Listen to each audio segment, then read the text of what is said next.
What's going on, chat? Give us just a second here and we'll be ready to go. Got lots of stuff to talk about today. We're going to be talking about the new bosses. We're going to go over some strategies, see if they're easy, hard. We're going to talk about the new gear set, and then Teleria is giving us a guaranteed new legendary champion. Let us know how excited you are for those.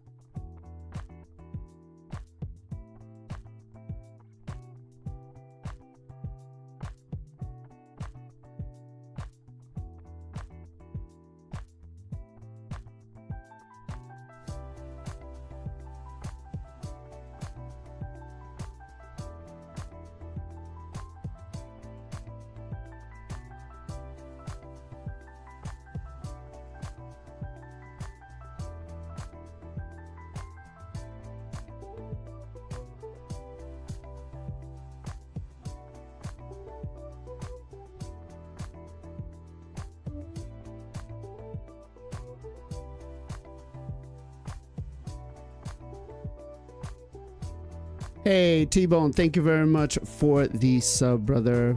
Appreciate you. 21 months in a row. Damn. Damn, thank you so much. You're a legend, brother.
Ten, 9, 8, 7, 6, 5, 4, 3, 2, 1. What is going on, everybody? Welcome to another episode of the Knights of Teleria podcast. Thank you all for joining us on this beautiful Sunday afternoon. Couple of days before Christmas. I'm sure everybody is at the peak of frustration right now, or just anxiety.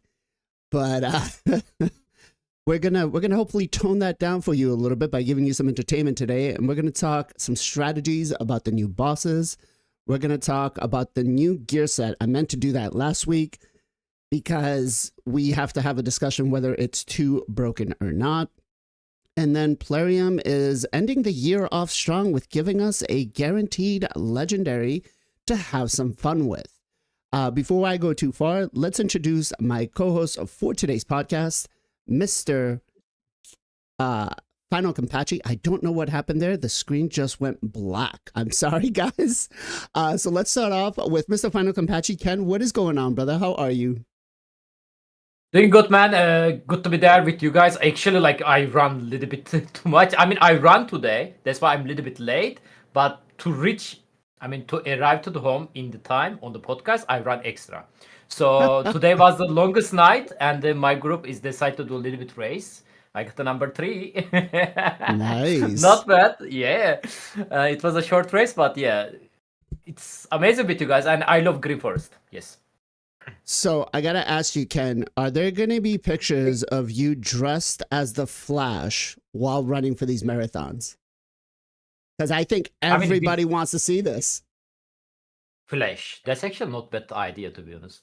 I mean, I'm going to join the half marathon again this April. I signed up already, but it's going to be very hot, man. It's going to be Antalya. You know, I'm not sure it's going to be a good idea to wear that. You know. Well, I'm sure we can all find some breathable material to get you dressed as the Flash, because I think that would be awesome. Or maybe Okay, I don't know, alright. chat. Let's see. Is there a I different? mean, I can fit. You champion? know, I can fit. I actually keep losing weight. I'm 56 right now, dude. I'm gonna be disappear one day. Gotta be Bro, eating more. if you I'm keep eating, but losing I'm weight, still we're just gonna losing. go and you're gonna fly like Superman. Yeah, yeah. I'm gonna be like Thanos. Like I'm gonna disappear. Actually, let's do this. Chat, what do you guys think Ken should dress up as for his next marathon? Maybe a champion in raid or something else? What do you guys think? Give us some suggestions here. Let's see maybe if we can make something happen. Next up, all the way from Texas, Mr. Zero Brew. And hey, if you guys noticed, something is fixed in his name. Oh yeah, you fixed it. Good job there, Blazing. About time. Take the. And by the way, I'm rocking the shirt today. I just like, you know what, I need to change. So there it is. There it is. The Brew Crew, what's up? We're hanging out. Got my daughter in town, so super excited about that. She's wrapping presents right here beside me. So, Merry Christmas. Nice. Nice. Next up, all the way from LA, Mr. Gestel Gaming. Gestel, what's going on, brother? How are you? Doing great. Merry Christmas, Happy Holidays to everyone out there. Just enjoying the season, man. 'Tis the season. Yeah. 'Tis the season In to be LA. working over. Yeah. 'Tis the season 75 to be- degrees. Unreal. I don't mind the cold. I hate the heat. I think like anything over 65, 70 is too much. It's just right now, I haven't put out a YouTube video in almost a week, and I'm expecting Plarian to be like, hey, you know, deal is you got to put one out. There's just no freaking time, man. 14, 13-hour days is just crazy. Crazy. And my next door neighbor, out here up by New Hampshire, well, he doesn't live in New Hampshire, but pretty close to me. Mr. PJ, MXPJE. PJ, what's going on, bro? How are you? Doing good. Happy holidays, everybody. Hope you guys are doing well. Just grinding, doing some raid, enjoying Grim Forest a lot. It's been great, and yeah, happy to be here talking about raid with you guys. Should be a good podcast. Awesome. And last but not least, all the way from Arkansas, our 5-headed thinker, Mr. J.R. Star. Jay, what's going on, bro? Sorry, 3. Great to be back. People missed me, kept asking me questions. Where have I been? I'm like, man, just that 1 week I was supposed to be here. We couldn't do it because you were busy doing the festivals for the church. And the other weeks are the weeks that I'm gone. Usually Copium's here to help out. So it is good to be back and finally talk about Raid Shadow Legends. Excited. Awesome. Yeah, so Grim Forest, I think overall, I want to ask you guys one question. Is the nostalgia of playing Grim Forest over for you guys, or are you still excited playing it a week in? Are you just kind of like, oh man, all right, I've already cleared everything. Do I really need to keep going? Or are you still having fun with it? Let's go to Ken first. I mean, I wish it's already reset so I can start again. You know, like I'm loving that much. Like, I cannot wait 1 month, man. Give it to me. Give us more energy. Plarium. Give us 100 energy a day. Okay. Chat, what about you guys? Are you still excited to play with Grim Forest, or are you just kind of over it? Like, is the nostalgia done? Like, okay, I guess I just click things and go now. Let's go to Gestel. Gestel, what about you? Yeah, I'm certainly not as excited to jump in and do it because there's really no challenge at this point. It's just kind of clearing out and looking for kind of the remaining pieces. But I still kind of like doing that. I still like getting in there and just clicking on and seeing if I'm getting a chest or something's going to open up. So the mystery of it's kind of cool. But in terms of like, am I gung ho? Like, first thing I'm doing right at reset? No, I'm definitely not. Definitely. But I still like it. I still really like it, and I'm very excited for reset. And I love the rewards. The Love rewards are phenomenal. Yeah, they've Phenomenal. been I awesome. can't. Plarium has set the standard or the bar so high right now where anything else they do, if it doesn't give us the same rewards or better, people are going to be pissed. So fair warning, Plarium. Just putting that out there. PJ, what about you? Are you still excited for Grim Forest? Are you finding yourself like first thing doing it for reset, or is it just kind of like, meh, that's okay? Yeah, I'm kind of like what Compachi said. I'm ready. I'm wanting the reset. I'm ready. I have everything completely done. I'm just going in there now and just doing the footprints and just clearing it out. It took me yesterday, I think, 2 minutes. So I'm like, I want more. Like I'm sad that I'm already done with it. I'm kind of surprised actually how fast we cleared the map. Like it's been a week, I think, and it's pretty much done. I was expecting it to take a little bit longer, which is nothing wrong with that. I guess good. We'll be able to clear normal and hard. I know we were talking about that last week if we were worried about that. I feel like we have plenty of time to do both. But yeah, I'm very excited to still do it. I just want more. Like I'm done with normal, or I'm done with hard. I'm gonna start working on normal, I guess, soon after I clear out all of hard. But yeah, I'm ready for a reset. The rewards are amazing. It's fun. I'm loving it. Awesome. Zero, what about you? I know you've been time constrained about as much as I have. Are you still enjoying Grim Forest? Yeah, so I am, and actually, I'm taking a little bit of a different take. I actually prefer having the 2-minute runs in a day. So again, I started a day behind just so I could get some recordings in. So I'm 30 energy behind everybody else probably on the call, but or on the podcast. But I actually have not done some of the harder stuff yet, and on the days that I've had less time, I guess, if you will, I've just gone in and clicked a lot of the footprints. So I'm basically doing what you're forced to do now. I did it as an optional time saver, and that's been fantastic. So I'm kind of, I don't know, it's like saving the best for last. So I haven't cleared the final boss yet. I think I have one more big boss to do. So I've kind of spaced out the juicy bits at the end for myself. So I've yet to experience it. So I'm very excited. And I actually, when we first did it, I didn't complain. I was like, oh, this is over an hour or, whatever extra time that it takes to do this. And we didn't need time savings on the other stuff. So I do think there is time savings when you just go through and click, some of the easier green fights still. And of course, all the footprints to clear those out. But I enjoyed it. And yeah, saving the best for last, I guess. Okay. Delayed gratification. Speaking of saving the best for last, I tried the boss with all the minion bosses. It was so hard. Really? I bet. Yeah, they're immune to like What everything. level did you try, by the way, PJ? Huh? Squad level. What level did you try? I was like 27. I waited till like everything. Oh, I yes. cleared like Okay, everything wow. else. Okay. Yeah.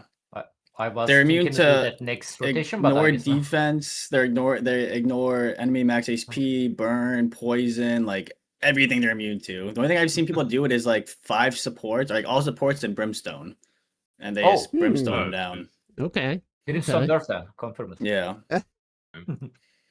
Jay, what about you, bro? Are you still excited for Grim Forest?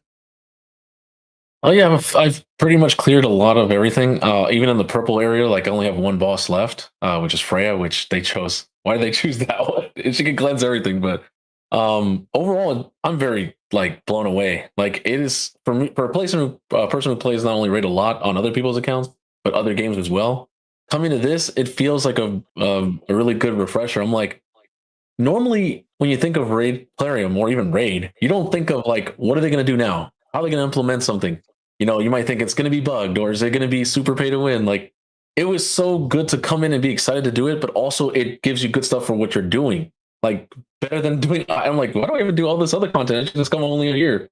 because the stuff that I'm getting here is twice as much as where I'm getting everywhere else. I'm like, whoa, for less time. And honestly, I'm blown away. It's the first time I can actually think of, dang, Plarium is actually cooked with this update, you know? And that's a real statement to say that. I feel like Doom Tower, when it first released, was kind of like that, but you're just going up floors. This is like a good mixture of like Cursity, right? Because you can choose where you want to go, but it's not, at the same time, it's not limiting you based on, oh, if you have only this faction or epics and Legos. This lets you use what you have in your deck. You chose that, right, as a player, and you can recycle that. So it is amazing. It is honestly kind of weird to feel that when playing raid. You know, normally you want to feel angry or be like, oh, they need to do this or change this, they need to buff this. And this is like, what? Like, what did we do to deserve this? Like, and it's like, we do deserve it, but I'm just saying, What do you mean, what did we do to deserve this?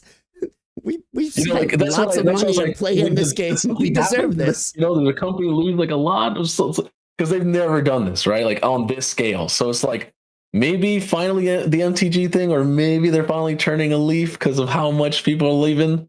Who knows? All I know is I'm excited for the future. Hopefully in 2026, we don't instantly go into Void Mythical. That's all I hope for. So overall, Grim Force is amazing. I think honestly, it's a 10 out of 10, and that's a rare for raid. Okay.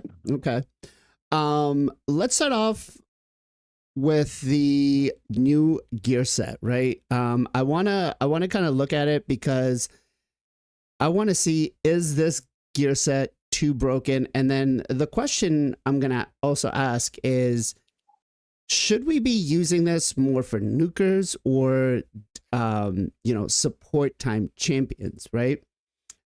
Because it's kind of tough to maybe make this work for everything. Let's start off with the 1-piece set, which gives us 20 resistance. 2-piece set gives us 15% HP. Then we get 8 speed on a 3-piece set. 4-piece, we get 1 stack of total guard, and total guard will negate both the damage and the any debuffs associated with it. 5-piece set, we get 12 speed. 6-piece set, we get 2 stacks of total guard. 7-piece set, we get 20 resistance. 8-piece set, we get 12 speed. And then 9-piece set, we get 3 stacks of total guard, and each stack blocks all incoming damage and associated effects to it.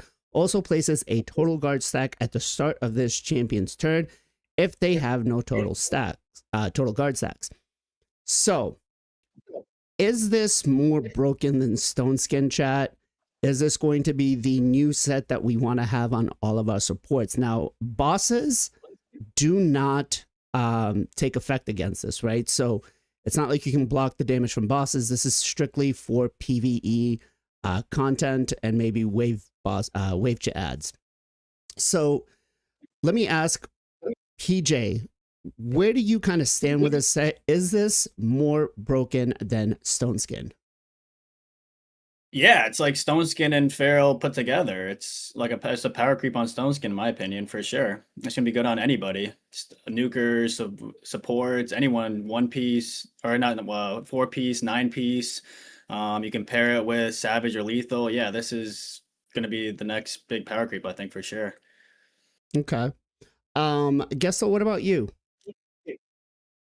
Yeah, I mean, obviously, I don't have enough to outfit a champion yet, so I haven't really got to test it. But I'm in the. I feel like PJ said. I feel like it's kind of that next step.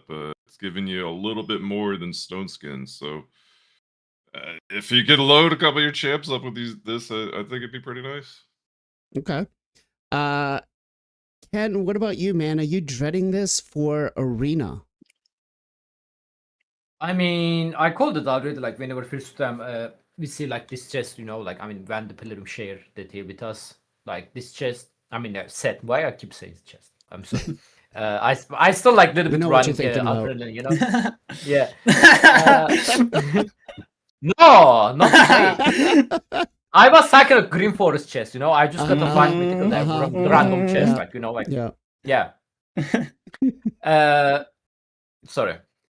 It's like a Stone Skin, you know, like Stone Skin when they release it, it's become a meta, and I feel the same about this set. So we are going to see like more champion with this new set, especially for the start of the next rotation. You know, it's going to take some time to get the especially for the 9-piece bonus. I think 9-piece is extremely strong, man. Like I actually thinking to rebuild my Marius is the 9-piece total guard buff because I'm currently testing my Marius. So my Marius is the 6-star. He have a Crusher Rat, ignore defense. He have a Cat Case, ignore defense.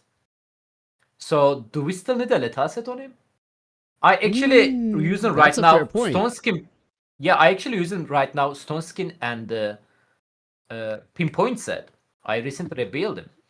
Not gonna lie, his damage is a little bit low, even with the Crusher Rant and the Cat Case. But I think that can be work, man. I think 9-piece can be work. And I think we are going to see, I mean, if this become a meta, which is I'm thinking that, I think attack all enemy 3 time champion going to be kind of meta because like multi-hitter going to remove the enemy total guard buff, right? Like Marius A2 skin, Ethos actually, you know. There was a champion in Demon Spawn, Countess Leaks. I believe she also got attack Yes. enemy 3 time. I think we are going to see this champion instead of the like DPS build is like stripper, you know. They are going to get a turn, they are going to be fast, and they are going to attack and remove your total guard buff. That's what I'm thinking. You know, it reminds me of when I went up against what was his name? He had a Marius that was like 410 speed. Oh, I know what you're talking about. 4-0. 4-0, Yeah, yeah. 4-0 had a 410 speed Marius just to strip you. I think that might be a thing now. It'd be interesting gameplay to see, an interesting, you know, kind of setup. I agree. I think ally attack champions, multi-hitters are definitely going to come and be massive in the meta. Single target champions like Rotos, unless they're in like a merciless and have like a ridiculous amount of, you know, extra turns is going to be very, very tough. And though this kind of also seems like a little bit of a nerf to the previous region we had, which was Maria, because she could essentially take multiple turns. So unless she procced more extra turns, or that would be the only way you'd kind of get through this. Zero, what about you? Yeah, I mean, I think I have yet to really kind of see it and whatnot, but I think multi-hitters are becoming more and more meta because I was going into the Relic Index to look for it. But what's the one that grants someone an extra second to stay in the fight? But multi-hitters shut that down. The Lala, I think it is, the Last Laugh. Last Laugh. Yeah. And is that what it is? Yeah, where it has a 30% chance to activate delay when receiving fatal damage, 3-turn cooldown, and it buffs up to 100%, I think. Yeah, and they get the little green indicator in the info or whatnot. Correct. Yeah, so multi-hitters shut that down too. So I think multi-hitters are going to be even more powerful as we go. Absolutely.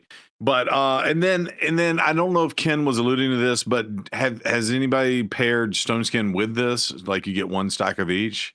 What ends up happening? Does Stone Skin prevail and then it leaves the other there to give you another step, or what happens? I don't know. That's actually, I mean, yeah, I think Ken's right. I don't think it's really needed. Yeah, because when they attack you, they are removing your total guard buff. Doesn't matter you have a Stone Skin on or not. So yeah, I don't know. Wouldn't Stone Skin protect it? I don't know.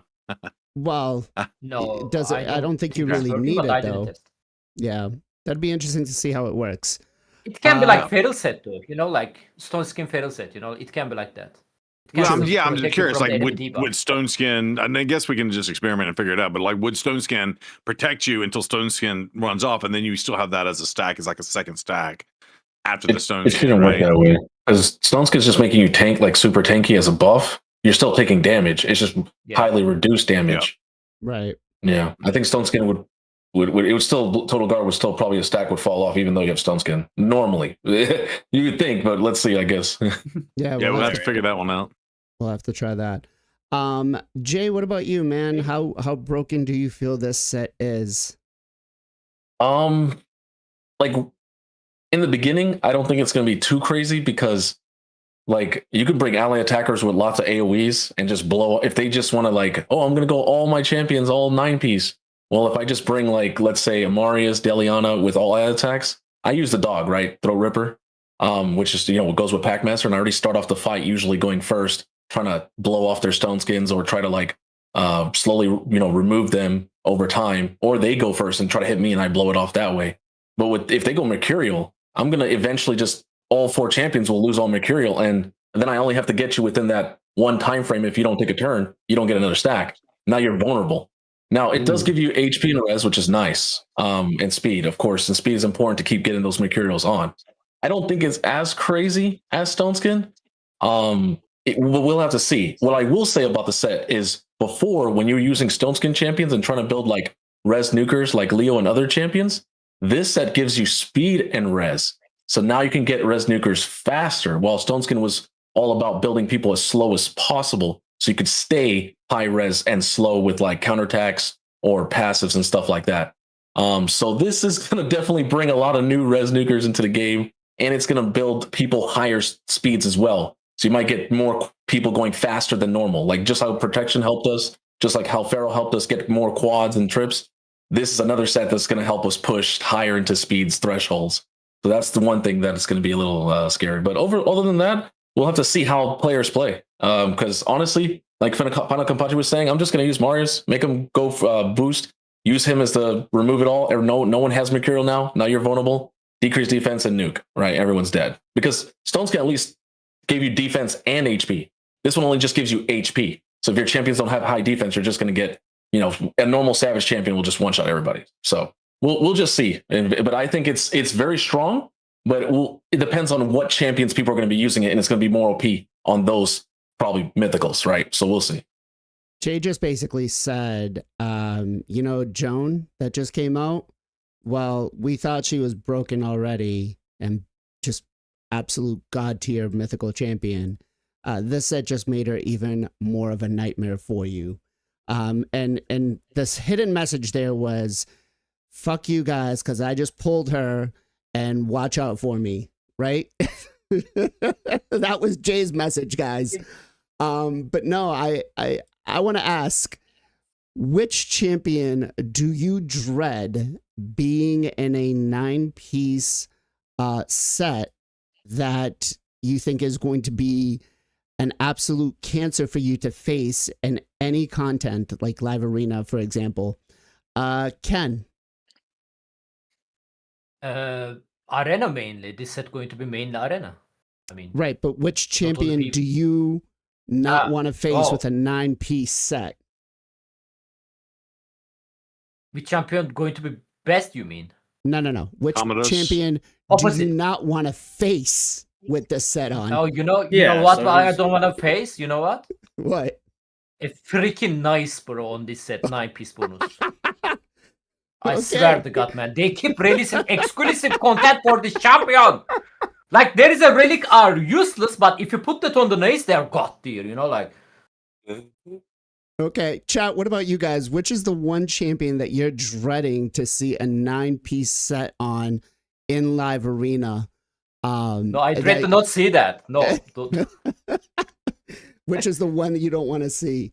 I'm getting some chats. Some people in chat here are saying Nias, Galathea, Theodosia. Gessel, what about you, man? Where do you dread seeing this, or which champion do you dread seeing this on?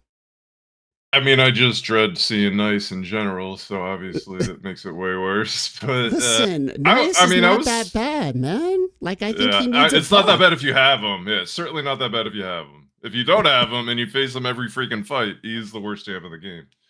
Okay. I'm not that I hate him or anything, or not that I'm salty at all about it. If I lose, you can go through all my losses. I guarantee you, there's a Nice on my. Well, it's not like I'm facing him anyway, so whatever. I face Nice every fight. Yeah, so it would suck on him. Definitely would suck on him. I mean, it basically it's almost like you can't kill him until you've removed his block damage, or if you can hit through the block damage. Like, he becomes insane with this set. I hate Nice. But for some reason, I was thinking Joan. Like, I don't know. I feel like this set would be kind of crazy broken on Joan. So, it's not like a lot of people have her right now, so I don't worry about that. But for some reason, like she just kept popping up. Okay. Maybe that's what I'm Okay. gonna get for Christmas. Oh, I don't know. There's Um, 183 people in it. Test out. 100 100 people Just- got it. Okay, Yeah. that's a lot 183. actually. We'll wait for the What I thought. the 25x on her. PJ, what about you? Which champion do you dread seeing this 9-piece set on? Yeah, I think all the champions you guys just named are great options. I mean, probably nice Theodosia. I mean, the thing is like you're not gonna be able to burn them or poison them or bond them. I don't think, right? Because it's gonna block all of that as well. Correct. So it's like a great counter to nice is you bomb him. Bombs is a good counter. Well, you can't do that now. So yeah, any like excuse me, any high top tier PvP champion, I think is just gonna boost them up even more. So yeah, any of those mythicals, nice is disgusting with it. I wonder if they have like an extra turn mechanic and they lose that one stack of total guard. When they get the extra turn, will they get another stack of total guard? That is something I would love to test out. Carnage could be good with his counterattacks. Oh, Carnage is going to be Carnage. dreadful in that set, man. Dreadful. Just eating damage. Yeah. Zero, what about you? Yeah, I mean all of the above, right? So, and again, I just haven't really seen it in practice, and I don't know. It's hard for me to wrap my brain around it without seeing it, honestly. But yeah, like nice is disgusting, right? So, yeah, I don't know. It's tough to even say. I just say like it's a crappy set. I would even say like even a Commodus, but like I guess this set kind of nerfs Commodus, right? So it blocks like what he can do poison wise, right? So I was thinking, hey, if you can keep him alive long enough to get his bombs off, but he's bombing Stone Skin people, but then are they going to be Stone Skin people? Or are they going to be this set? So like it does definitely shift the meta and what's possible out there. Yeah, nice can just eat it. I do love that. I do love that Gizmac can help beat him though, which is nice. That is true. I keep forgetting he that can taunt him Gizmac is his through counter, the and so is stuff. the chicken. Isn't this set a nice Gizmac counter? You can't get the burns up now. That's true. That's true. Well, burns isn't necessarily the thing. It's just you taunt him while he's got his thing to keep your team alive, and then you kill him when he gets done with his second form, his protection, basically. Well, he also It's goes not that through. simple. He also goes through block damage, and that's what really kills him. Yeah, I I know, mean, but he he need to can't be under HP get through the burden. unkillable. Yeah. So you get the taunt and then killable up. He has to attack Gizmac. Gizmac keeps your team alive, and as soon as his crap falls off, you kill him. Well, that's when I just turn into my main form and then just A1 them, because they've got no HP. Listen, I think Nias needs a buff, man. I really do think he needs to get. I a mean, little get a more you know buff. what, bro? Like, you know what? Let buff him, man. Like, there is not gonna be anything change on me. Like, there is no difference between the correct nice and the buffed nice. I'm gonna be die anyway. Like, so let's buff him. Yeah. Yeah. I'm He's only okay with it. 3-star. Let's buff That's him, why he man. doesn't like him. He doesn't even get the 4-star. no. 3-star No. Kaka. I'm sorry. No, Nias is like one of my main nukers. Like when people pick Nias in live arena for me, I get pissed because I'm like, I don't want to give them Empress because Empress is my first pick.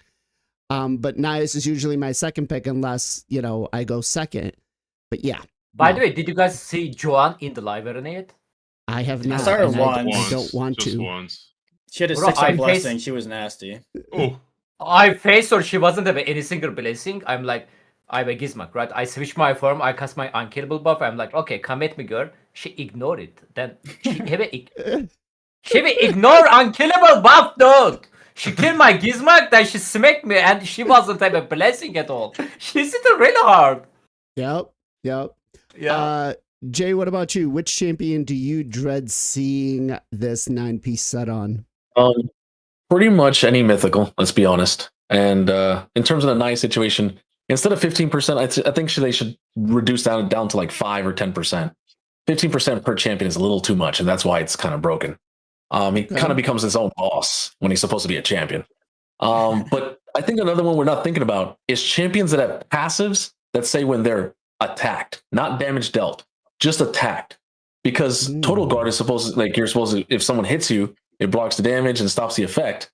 But what if, like, Stone Skin, they just usually in the arena, they go first, they're gonna lock you out, they're gonna bomb you or nuke you down, remove your stuff, and then kill you. But with total guard, you can't use that same strategy. Like, you can, but it's not go first and then it's because I went first, I win now, because you can't react because you haven't got a turn. You can't do that. You have to first get all these total guard stacks off. Otherwise, all your champions won't be able to do anything, right? Completely. And then you have to wait and wait and wait. So it's a little bit more stally, kind of like Stone Skin was when we first got into it. But I think champions like Strategos Islin that say when they're attacked, they don't have to be damaged, right? So even the total guard could go away or it could be on and they'll still get some benefit. I think that's something really cool that we'll see in the future. I think Frostbite sets and other things as well could be comboed with Mercurial. So if you don't have 9-piece, you could go like 6-piece and 2-piece Mercurial, and they're trying to hit you. You don't take no damage, and now they get frozen. Right, so unless they have Mercurial themselves, right? So, but I think things like that will be very interesting coming forward. I think it's going to be cool how we see the game, because we've always played the game normally the same way: go first, do this, lock them out, bomb them, or nuke them, reduce them. Like, you can't really do that now because you don't know if your opponent is going to have Stone Skin. You don't know if they're going to have Mercurial. You don't know at all. It's going to be RNG. We can't see that before we go into a battle. So unless you know your opponent, like, from a live arena basis, for fighting them over and over and over, I think swapping and changing is going to be very interesting to see what can happen in the future. So I'm excited. Fair warning. Ignore total guard when. Yeah, that's the next solution. Fair warning. I am going to make my High Elf Siege team with my Strategos Islin in total guard. Just a fair warning. I'm going to either put the Perch Shadow or the Golden Elixir. So it's already one of my best winning teams. But yeah. Thank you, Jay. I appreciate you. You guys can all blame Jay for the idea. I didn't even think about Strategos Islin, man. But yeah, I think overall the gear set is going to change PvP dramatically. It's going to change Siege dramatically. But don't worry, guys. Plarium will sell us the solution. When? We don't know. Yeah. It's probably going to be in the next Forge Pass. Ignores Total Guard. Ignores any ignored defense mitigation stuff. I'm sure that's coming just around the corner, so don't worry about it too much. Let me give a shout out here to Mr. King Copium, aka King Coco, who's watching us over on Twitch, also restreaming the podcast there, and to Mr. Ghost.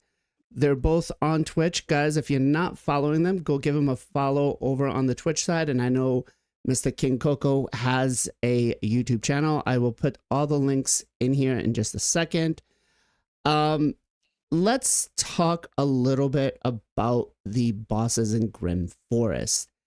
Now, difficulty-wise, I don't think it's crazy. Now, I will say the caveat here is I am an endgame player, so from my account level, it did not feel crazy. It did not feel harder than Faction Wars for me.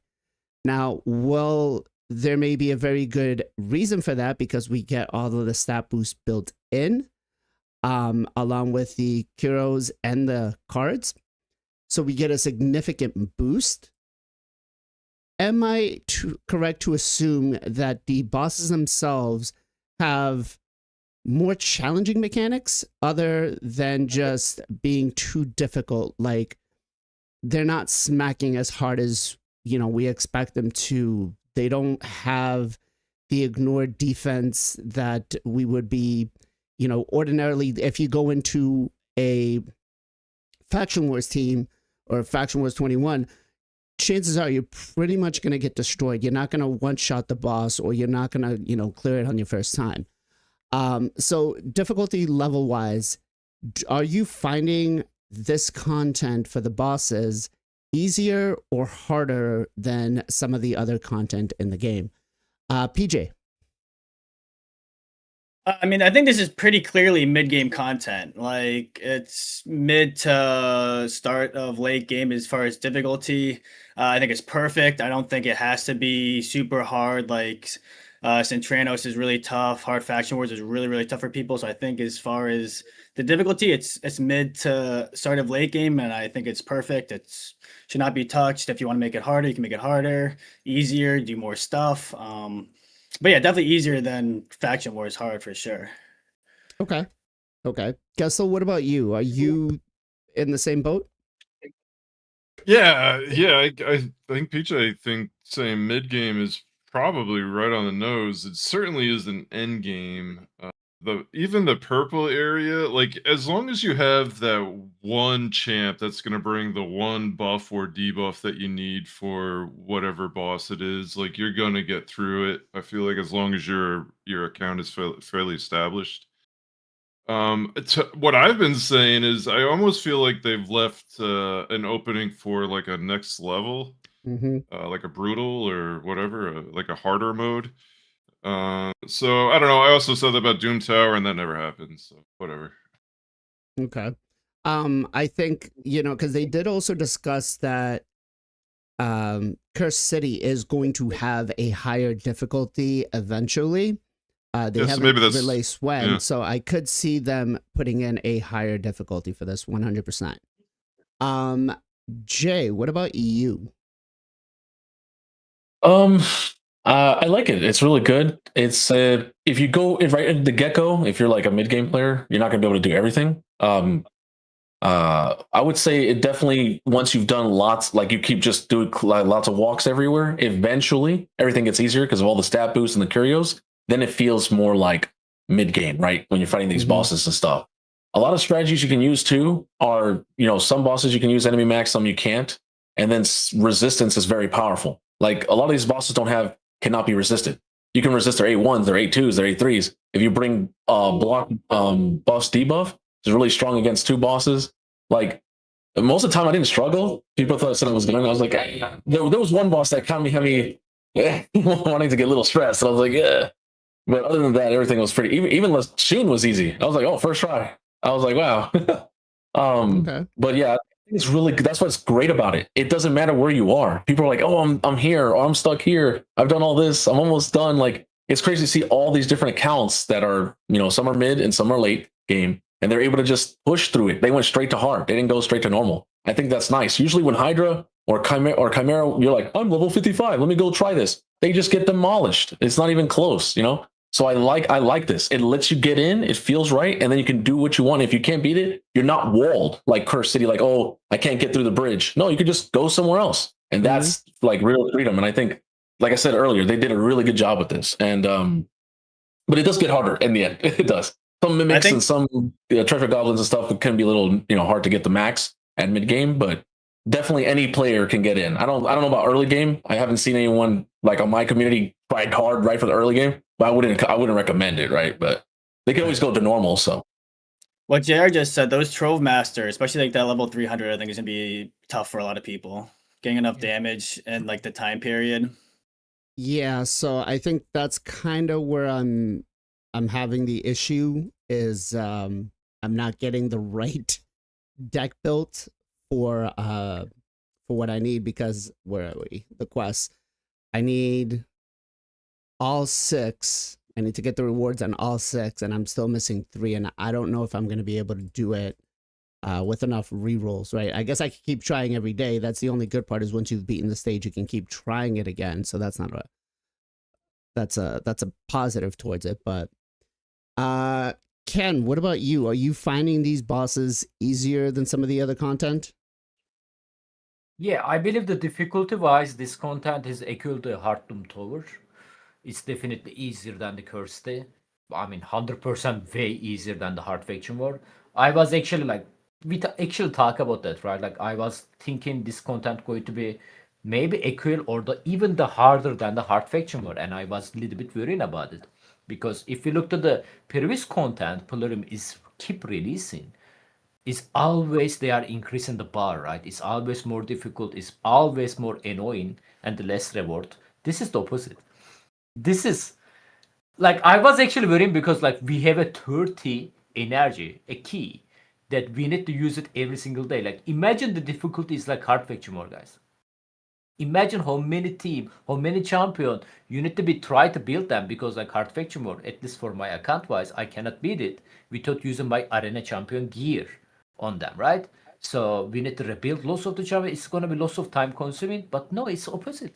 It's at least I can talk about my account.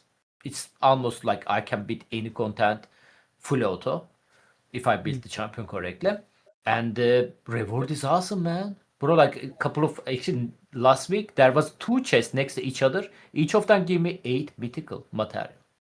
Then I looked to the Chimera reward. You know, like I'm Yeah. I'm gonna leave off on the rewards just because I got another mythical relic.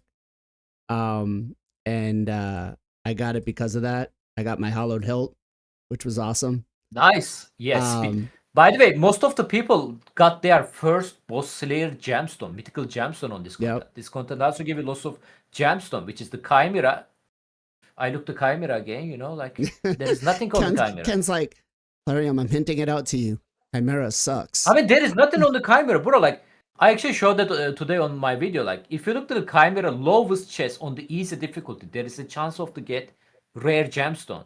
Then, Yep. if you look to the highest chest, ultra nightmare difficulty, there is a rare gemstone. I just don't know how this game works sometimes. Yeah, I think this is the first time in a long time where the rewards are like better than the difficulty. Usually, if it's Yeah. easy difficulty, the rewards are ass, and if it's really Yeah. hard difficulty, the rewards are still pretty ass. But this, it's like medium difficulty, and it's end game rewards. It's crazy to think about for Polarium. Like these are end game rewards for There is a not mythical end game book. You difficulty. can farm monthly. Yep. Like, Yeah. it Yep. wasn't possible before. Yep. It's You get a mythical insane. book now. Zero, what about you, man? Are you finding the bosses tougher or easier, or where do you kind of stand with that? Yeah, so I think, I mean, y'all all said things. I'll have a good point for my take on it here at the end, but I just want to address a couple things y'all said. I do think that they did always discuss that the Cursed City would get those difficult stages, but I do think that some of those stages and how shut off they are were really, really hard, and I couldn't imagine them going harder on some of that. So I'm glad they never did that. And I feel like this was the pivot. Instead of dumping into that content, they created these new bosses and pivoted to this. So again, I think we need to give them a whole lot of credit for this. And then kind of what ties into that is, well, and I will say you're right, the higher level gold boss is ridiculously hard. And how many turns? 30 turns to get like 65 million damage. That 35 is really, million. really, or whatever it is. Yeah, whatever it is. It's really hard. So that is a challenge of itself. But I don't think that really messes you up too terribly bad from that perspective. But here's what's cool about this is they designed it in the most brilliant way, because if you truly want to make this more challenging, like I know a lot of y'all said mid-game content, if you really want this to make this challenging, then pick cards that don't boost your speed, for example, or something that you think can help you. They designed it where you technically, and like PJ already said it at the beginning of the stream, was he went and fought the main baddie with all his 4 satellite champions just to challenge himself right out the rip, right? So you can play this game and make it as challenging as you want. And guess what? Player's not forcing your hand to do that. Yeah, they're forcing it because you get to pick your champion pool. But again, you get to pick your champion pool. They give you a few resets every day, so you can eventually. So slamming your head against the wall like I am in Faction Wars Hard, for example, or being forced to, ridiculously re-gear my champions, you can just re-roll that a couple of times until you get some good RNG, fight the bosses and get through them, and or fight it as hard as you want. Or, next rotation, take crappier relic. What are those things called? I don't know if you can change the Kuros that we get. I think those are set in stone. That's what you get. You cannot equip them, I think. That is Yeah, true. you cannot equip. You cannot them. equip the Kuros, but there's some that just aren't as good as others, right? You cannot equip the Kuros and make yourself more challenging. But realistically, like what's your stats on your cards, right? On your cards there, what do you have? Yeah, so or just go back to the main page. Speed was my number one thing. Yeah, speed was your number one pick. Yeah. So in theory, yeah, you got 65 speed there. So I guess what I'm saying is, in theory, maybe not take all the speed ones. Maybe take attack, based ones, and take a bunch of attack champions. Right, like nerf yourself next rotation and make it a more of a challenge. Theoretically. And you know what? We've talked about this as content creators, like being able to fight each other in live arena and things like that. But theoretically, you have a community. You could do a whole YouTube series, Next Reset, that says, all right, you have to take 15 attack based nukers and no HP based nukers. And then that will dictate what kind of cards you take, and you will increase the challenge on yourself, baked into the mechanics of the game. I guess is what I'd say, and how brilliant the design is. If you want it harder, you can make it harder, but you're not punishing the earlier game people. So funny thing there, I did a poll both on YouTube and Twitch asking, would the community like to see a content creator challenge based on Grim Forest, where we go through and only use either like fusions, free to play champions, and then just any epic. And we got a pretty good push towards yes. So maybe sometime in the next rotation or two, we'll be coming up with content for this where we can only use fusions, free to play champions that Plarium's given us, and just epics, no pay to win champions, nothing, no mythicals, none of that stuff. So we'll see how we do this. I know Ken doesn't want to use epics, but we'll get him to level some. Maybe it'll help him beat Hardboard Faction Wars with some of the epics. All right, let's talk a little bit about boss strategy, and let's start off with the Pyrus, the Trove Master. This guy has a very, very interesting mechanic here, which is the stacks of gold plated. How have you been attacking this boss? Is it just, are you trying to go, because for the level 300 one, we need to do 35 million damage, which is not easy. My key strategy behind this has been bringing a solid support and then try to go enemy max HP. Have you guys been trying something different there? PJ's shaking his head, so let's go with PJ first. Yeah, I would suggest raw damage crushing, like 6-star crushing rend if you can do it. Okay. Marius is a beast, but I would ideally you want raw damage with crushing rend. For these, I would do 2 supports, like 1 definitely reviver, and then 1 maybe reviver, maybe big shielder, some type of other support. 2 revivers is good, and then like 3 DPS or 2 DPS and an ally attack with raw damage. Toshiro with Mikage I think would be maybe really good here. I know he's bad affinity, but with Mikage, I think that's what I did, a very similar team with Toshiro Mikage. So yeah, I would try to bring in raw damage with 6-star crushing rend, 2 supports, and then either 2 DPS, 3 DPS, or like an ally attack. Now let me ask you, are you just running it manual or auto? Auto. And have you gotten on the level 300 Trove Master the 35 million damage? Yeah, I had to do part manual because I was running Toshiro, and Toshiro's AI is Judukaka. Yeah, so sometimes I would. He goes into his alternate form and like, bro, what are you doing? Yeah. Oh. So that part was really annoying. The team I used was Duchess, Androck, Toshiro, Teox, and Marius. Okay. 6-star, and I got 49 million damage. Okay. Half auto, I guess, half manual, depending on Toshiro. Chat, on the level 300 Trove Master, how many of you have actually completed the 300, the 35 million damage? Let us know. And what team did you use? Gestel, what about you on Trove Master? Have you been doing anything different? Yeah, well, pretty much what PJ said, but kind of went back to basics with it. Defense down and weaken are enormously strong on this. That shield is super annoying. You need something to protect from those like damage breaks. There's like each quarter of this shield, like you take damage. So you need something to kind of keep either revive or shields or something to keep that there. But Yeah, I found bringing defense down and weaken and like the pure damage dealers, like the 6-star, like you said, crushing Ren.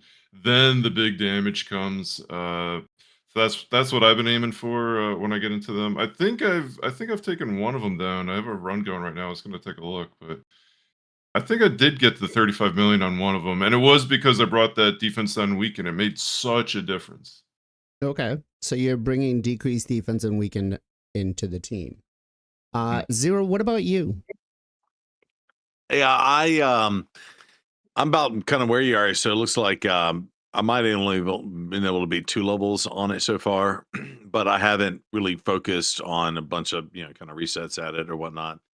But yeah, I don't really have a lot of 6-star crushing Ren. So Taras and Marishka are pretty nasty, and Mikagi and Marius, yes. But I can get damage in, but again, it's just a small timer with 30 turns. It seems pretty tough, and he does get his shield back pretty quickly. Now, again, with the cards and getting your speed up, like if I go hit him, I think I'm only at like 26, 27 maybe at this point. But when I get to my level 30 and have my max speed, and I think actually my speed is higher than yours. Let me go look real fast. But yeah, I think yeah, I'm just kind of waiting to kind of see and just hopefully get some good RNG on there. Okay. But it is a challenge, and yeah, I'm only level 25 again. I'm a day behind, right? And I've got 52 speed. But maybe speed down on the guy will help you. Once you rip off those armor stacks, you can do a lot more damage to them. It's kind of my Okay. hope. Okay. Jay, what about you?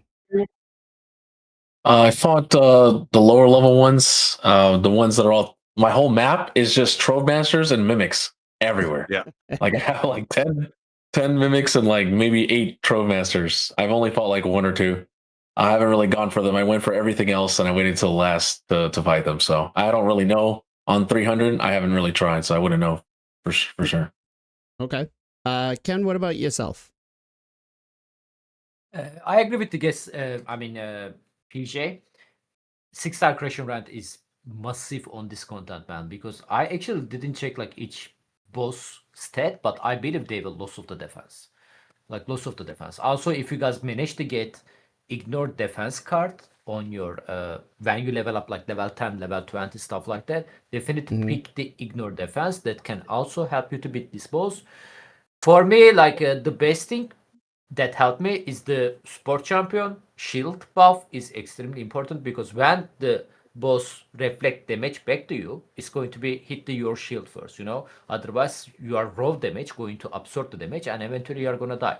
Especially you want to deal big damage in short time, which means you need to break his shield, which means he's gonna deal more damage to you. Actually, that's a great mechanic. I really like it. But 6-star creation rank champion can hit really hard there.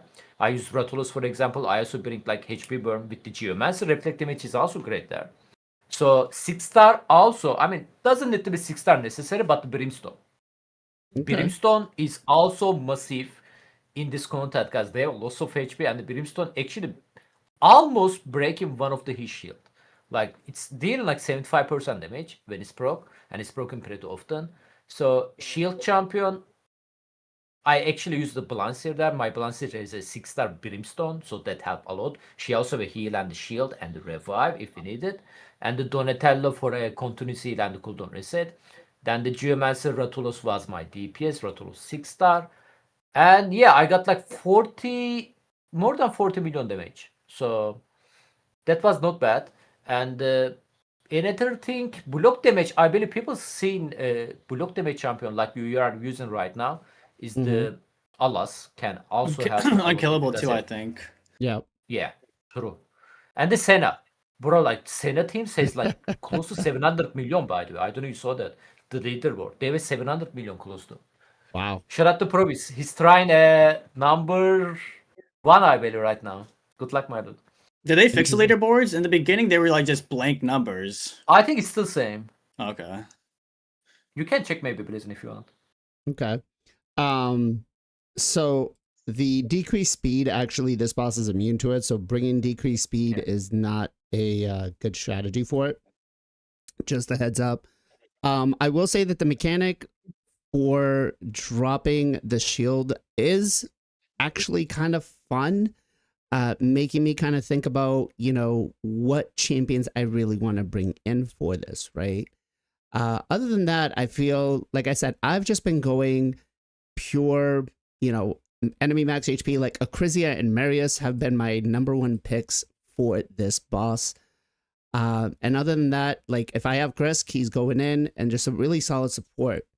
Might be time for some strategy change though, because again, I need to get that 35 million and it's going to be very, very hard.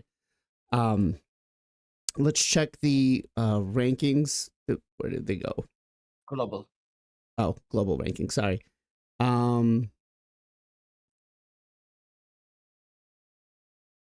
So No, Sages. click to the boss. Click to the boss. Okay. You need to click the boss. There is a ranking on the boss. We are checking the global. Huh, there we go. Best teams. Best teams. Oh, best teams. There we go. Sorry. So the Yeah, it's still damage. bugged. Yeah. Can't really see anything. Damn, But they are like 700-ish million. that's crazy. That's crazy. Yeah, all of them is SN, as you can see. Yeah, so I think on a difficulty level, where would you guys put this boss from 1 to 5? Let's go Gestel. The difficulty comes mostly with trying to hit the parameters, right? So, the boss isn't super hard to figure out and beat. I think trying to get that 35 million definitely makes it more difficult. So I'll put it at like the 35 million one. I'll put at like a 4. Okay. Chat, where do you guys rank this guy in difficulty between 1 to 5, 5 being the hardest, 1 being easiest? PJ. Tough question. It kind of depends on where your account is and where you're looking at it from your point of view. Overall, if we're talking about this 300 one, he's not easy. It took me a couple times to get it. Yeah, I'd probably say around a 4. You need to get like the right mix of people. You can't just go in there with anyone and just get it done. It's definitely a like a damage race and like a DPS race for you and a survival check race, trying to do more damage output than he can do to you. So yeah, he's not the easiest. I mean, you have a great account and you're struggling a little bit here. So yeah, I'd say probably like around a 4. Okay. Zero, what about yourself? Yeah, I mean, yeah, I'm putting him about at a 4, but also like the rewards for that top chest is really just so you can buy stuff in the shop, right? So it's not like No. What Because else? you Yeah. need that to get this last treasure chest. You do have to get it to get the last treasure Yeah, chest. because you have to collect all 6. So you have to collect all the And rewards from each one. It doesn't. No. It doesn't give you the. No, those are transfer. different. Yeah, no, Yeah, you get they those are from coin. the footpath or something. Yeah, Exactly. The Footprints. what? The Oh, footprints, so yeah. that's from Random all foods. here? Yeah, that's Yeah, how you they get are the random. chest. They are Yeah, random I- on the foods. that's why you want to Oh. clear. Yeah, though I actually was- the stuff you buy in there, I think from that stuff is only the curios, so it's actually not even really Yeah, that vendor. good. To Zero's Wait, you point. didn't buy anything yet? Oh, can you buy the big chest on the stream? That will be Yeah, cool. buy the big chest, bro. All right. Yeah. All right. Chat, we're going to buy the Let's big go. chest right here. peer pressure. Good Oh, luck. do it. Let's see. Oh, man, it doesn't Full give 6 you. star. Doesn't give you. Let's take The a option quick to see peek. it. Yeah. All right. Do-do. So at the end of the Do-do, day, and do-do. to finish out my thought as you're looking at Oh, that. wait, That's not whoa, bad. whoa. That's not bad. No, sorry. Yeah, Go no, ahead. it's good, but it's Zero. okay. No, I was just saying, like, I think it's cool because it's almost like a challenge within a challenge, and it is a really hard challenge. So that's why I'd give it a 4. But at the end of the day, as long as you can get through and beat him. Now, the one thing I will say is it does lock your champions until you do the top chest, and you have to Mhm. clear it, right? So if you're looking to replace out your 5 champs, you'd have to re-roll it to unlock them potentially. That's the only downside of not being able to complete it, is what I see. And of course, being able to buy those chests. But you just bought the biggest one, and you haven't completed it yet either. So I think that's a good design. Honestly, I like it. Okay. Like in Curse City, you can't get through past the bridge. You're done. There's nothing else you can do, and you're out. You know what I mean? Whereas this is like, okay, well, I can't beat this top level thing, couple downsides, but I can still maximize my reward out of it. Versus I have to stop here and I can't go any further. Okay. Jay, what about you? Difficulty wise, well, 0. You need to give me a number between 1 to 5. What's the number? I said 4. Yep. 4. Okay. Yep, Jay, what about you? Even though I haven't done 300 myself, I've done other ones, but I have other players who are in game as well who have, Krizias, Marius, and Toshiros. So they've been doing it, telling me like, what can I use and stuff like that. They can basically get, it's always that last chest that they keep telling me like, oh, I can't get that 30. So I would honestly, it's not that hard. It seems pretty, if they can do it, right? I just think that last one is kind of annoying because you're trying to balance out a race between the survival, but not really in raid do you ever do that. Usually you just like one shot a boss, or you tank it till eventually it dies, like Amius, right? Or you solo it. This is kind of like a mix between both. So I think it's creating like a really, really unique build versus the boss. Maybe people will come up with a guaranteed way, full auto and stuff like that. There are other champions you can use as well, but I'd give it a 4. I think in general it's like a 3, but the level 300 one, that I would definitely give a 4. Okay. And Ken, what about you? I mean, for my account wise, I also like to give him like 4. I actually try multiple times to beat him. And also depends like which champion you are rolling, Good thing is we have a reroll system, and I pretty much like never use this reroll in other stages, on the like this wall, so I'm okay with that. So if you got stuck there, take your time, explore the map, level up, get more cards, and do your daily reroll on this boss. Try to get like perfect team against it. And when you feel you are ready, put your best gear on it and go smack him. This is how I did that. So, but 4. Yeah. 4? Okay. I just had to go back and check to make sure, because I'm like, did I get a 5-star? No, I didn't. I got all 6 stars out of that top chest because I was about to make a rant video after this. I would hold on, guys, podcast to the side. I got to go make a rant video. That would have been bad. But I think overall difficulty wise, if you're just looking to take down the boss, I think I would say a fair would be just a 3. He's not too challenging if you bring in some decent supports. But if you're trying to get all the top rewards, I think those are going to be a little more challenging because you gotta get the speed, you gotta get the damage outputs. I would put that as a 4. So 3.5 is where I'm gonna go ahead and stay, and I think that's a pretty fair assessment for both. Let's go next to this lovely lass. Is she Ishith? I don't know. I don't know. Waifu. Yeah. I call her. He's like waifu. Chest. Waifu, I want her. All right. So with this boss, we've got the Master Seal and block active passives. She gets a continuous heal on her, which is pretty massive.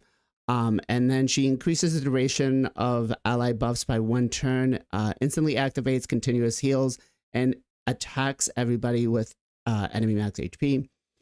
Now, I think the best way to do and to deal with her is to either A, bring in heal reduction, which I believe she's still susceptible to, or I actually just brought in Lydia and put the block debuffs on her. And that kind of made it pretty easy.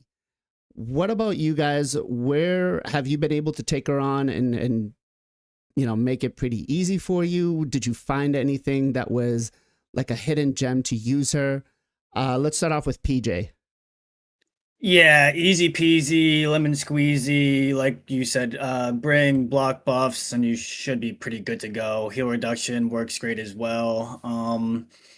Yeah, I thought this was one of the easier ones. I wanted to shout out champion for the Trove Master. Ken kind of mentioned it too, but I used a lot on earlier stages with Geomancer. Geomancer was really, really nice with the reflect damage and stuff. Definitely would recommend him. But yeah, as far as this chick, yeah, I thought she was really easy. Block buffs, heal reduction, you should be pretty good to go. Okay. Chat, what about you guys? Did you use anything kind of unique to take this boss down, or was it just a simple tank and spank for you? Gestel, what about you? Yeah, exactly what PJ said. You said as well. Just look for a champ with block buffs or heal reduction Okay. and damage, and yeah, brought it right down. Okay. This one though was the most annoying one. I felt like when I did try it with all 5 as well, very briefly. This one was super annoying with like all the 5 bosses together. Oh yeah. I It's didn't just do like that. everybody's healed up again. I didn't try that, but I will. I'm actually going to try it next rotation. I want to see if I can get it done. Zero, what about you? Yeah, and I just happened to go the direction to unlock her like in the first day or two. So right out the rip, it was a little bit hard, but I also slipped and forgot to take my anti-heal champions, and so what was lining up wasn't enough damage. I had the black buffs, but she still heals for like 1.6 million or something like that. So it wasn't that big a deal. Moved on, got some more cards to pump up my stats a little bit more, and then of course used my swap out and got my Morgan in and a couple other anti-heal champs. So yeah, once you do that, you're good to go. Okay.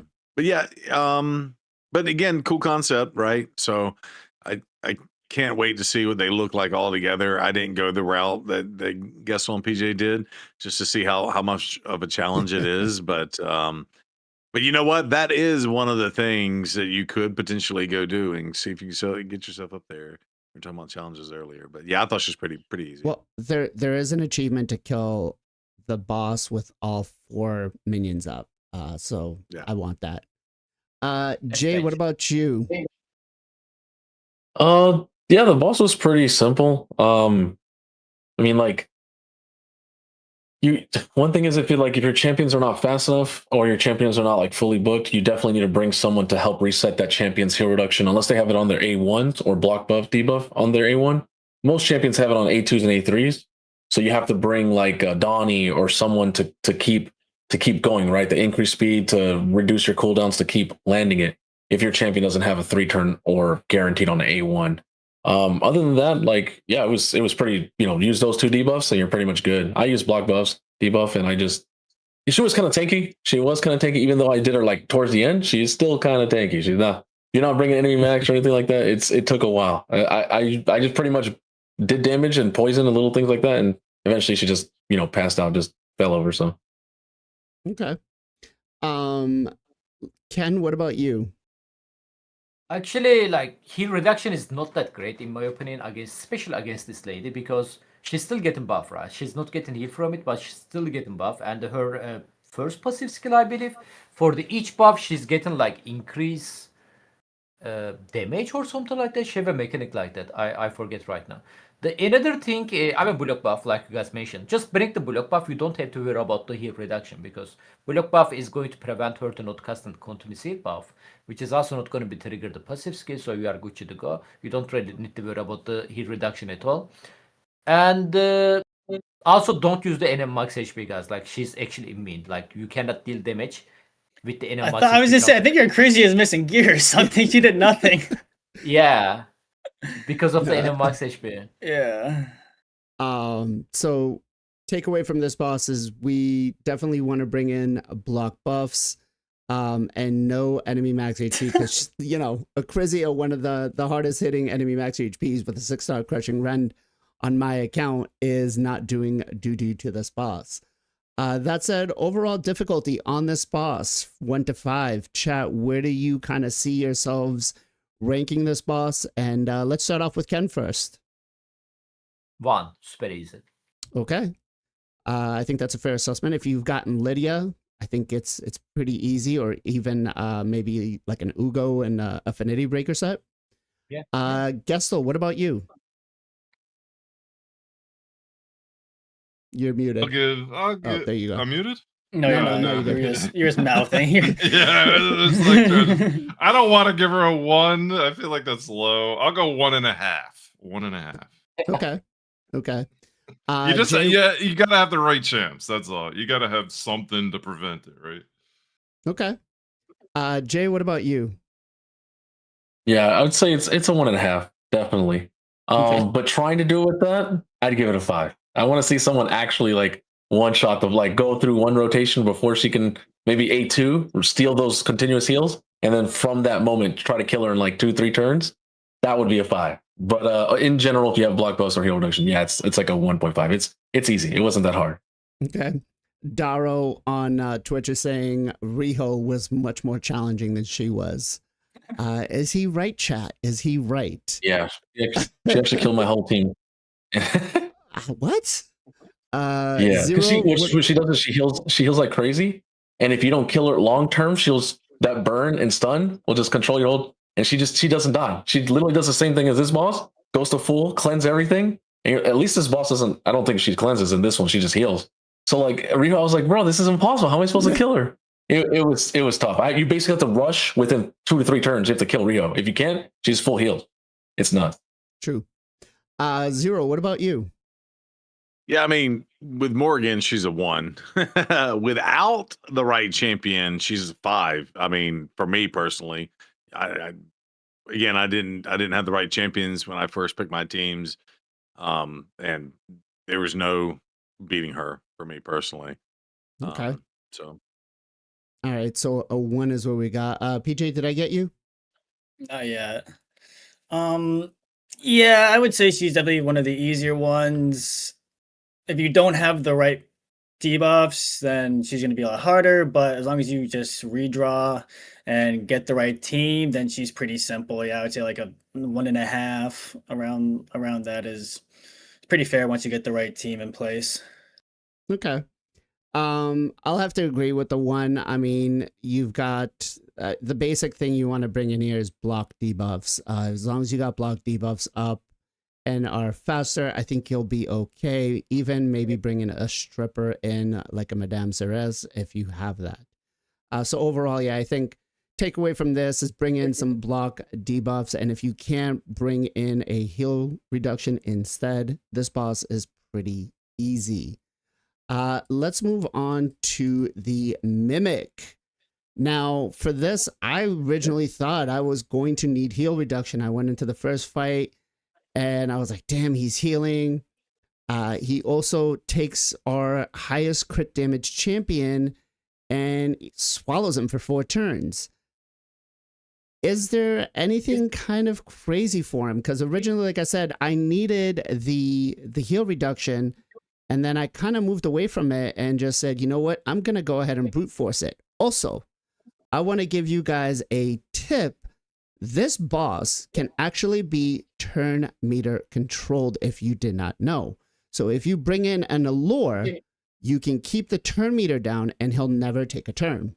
You can deplete the turn meter up to 100%, and not Geomancer, but Newt can also do the same thing.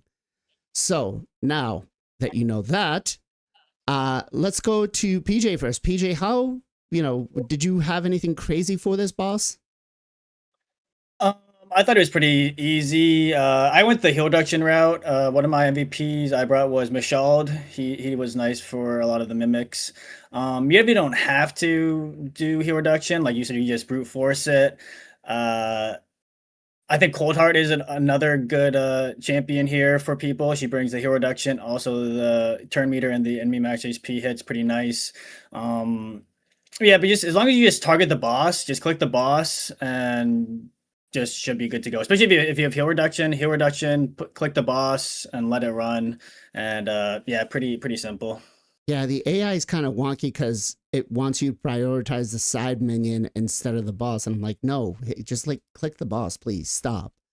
Another tip you can do, if you are struggling, is you can do like a kind of like a mischief tank or like a crit damage tank. Have like a support champion or a random champion in there with your highest crit damage. That's not your actual damage dealers, and have the mimic eat your random champion, and then your damage dealers are good to go. So if you are struggling for any reason, that is also another tip for you guys.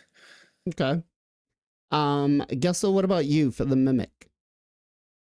Yeah, I found the kind of the best way is bring 3 damage dealers, and one gets scooped up. You still kind of got 2 going at it. Heal reduction makes it easier, but if you got 3 strong damage dealers, you can typically brute force through the boss. That's what I've been finding. Okay. Ken, what about you? I mean, heal reduction, like you guys already mentioned, like it can be strong. I actually find weak face of the Morgan against this boss. So I'm like, I picked my Morgan, because I was thinking, hey man, Morgan heal reduction can be good. It was working great. Then my AoE attack DPS champion is reduced to little mimic HP lower than the main boss, and you know what? She Morgan goes to is him. Yeah, Morgan is place a Mm, heal reduction to the mini boss because Morgan heal reduction is working enemy lowest HP. Like this true. is what we noticed that. Yeah. Then I bring my 6-star Ratolos and boss was healing 1.6 million and he just did like 2.1 million. So I'm like under decrease attack debuff. I'm like next rotation It's I'm not gonna bring heal reduction. For example, like I yeah. That was crazy Um, damage. fair, good call out with the Yeah, raw damage. Morrigan. Raw damage. Okay. Yeah. Jay, what about you? I still have a decent amount of mimics, but I did fight like 2 or 3 because most of my map is just mimics and drug masters. But I basically at first I was like, man, I should kill the side, the little the box that takes your champion. It's taking too long, so I just said, let me just go straight for the boss. And zerging the boss is way easier, which is good because in other games, actually, if you don't free the character, they become another, like in this game, I guess would be a mimic or another ad for the boss, and it just scales into the point where you're just fighting more ads. So the good thing is you can just go straight for boss in this game because other games it's hard. You have to have really really good characters to do that in other games. So here I just went straight for boss every time, and I was able to kill the mimics I've killed so far on my map. Today I'm gonna basically do all mimics because that's all I have is mimics and drug masters. Okay. Zero, what about yourself? Yep, same as everything everybody said. Yeah, just target and brute force. That's basically what I figured out. And if I were to rank him, he's definitely harder than the heel Hold chick, on, hold like a on. 2. We'll get The to the rankings? ranking. Just stop. Pace yourself, 3. bro. It's a marathon, not a race. Pace yourself. Jesus. Ain't nobody got time for that.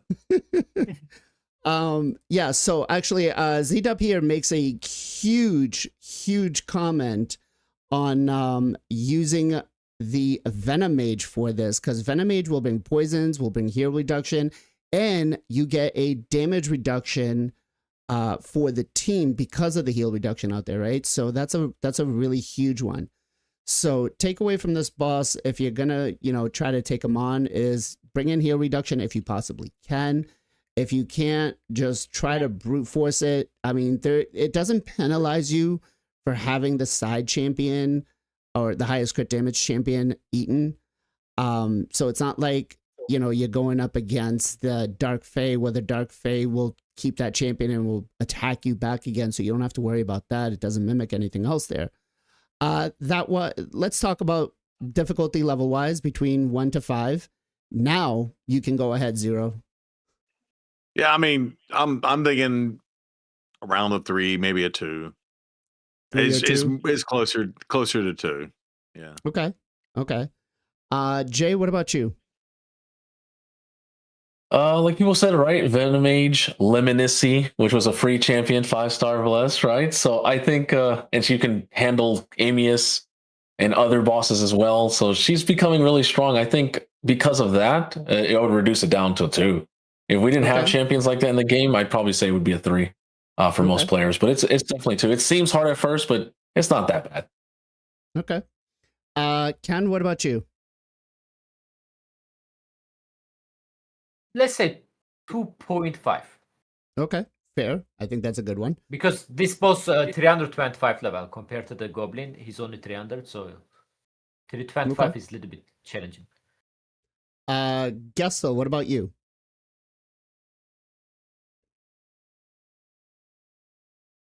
I can't hear you. Are you actually muted this time? I did. I was muted this time. Sorry.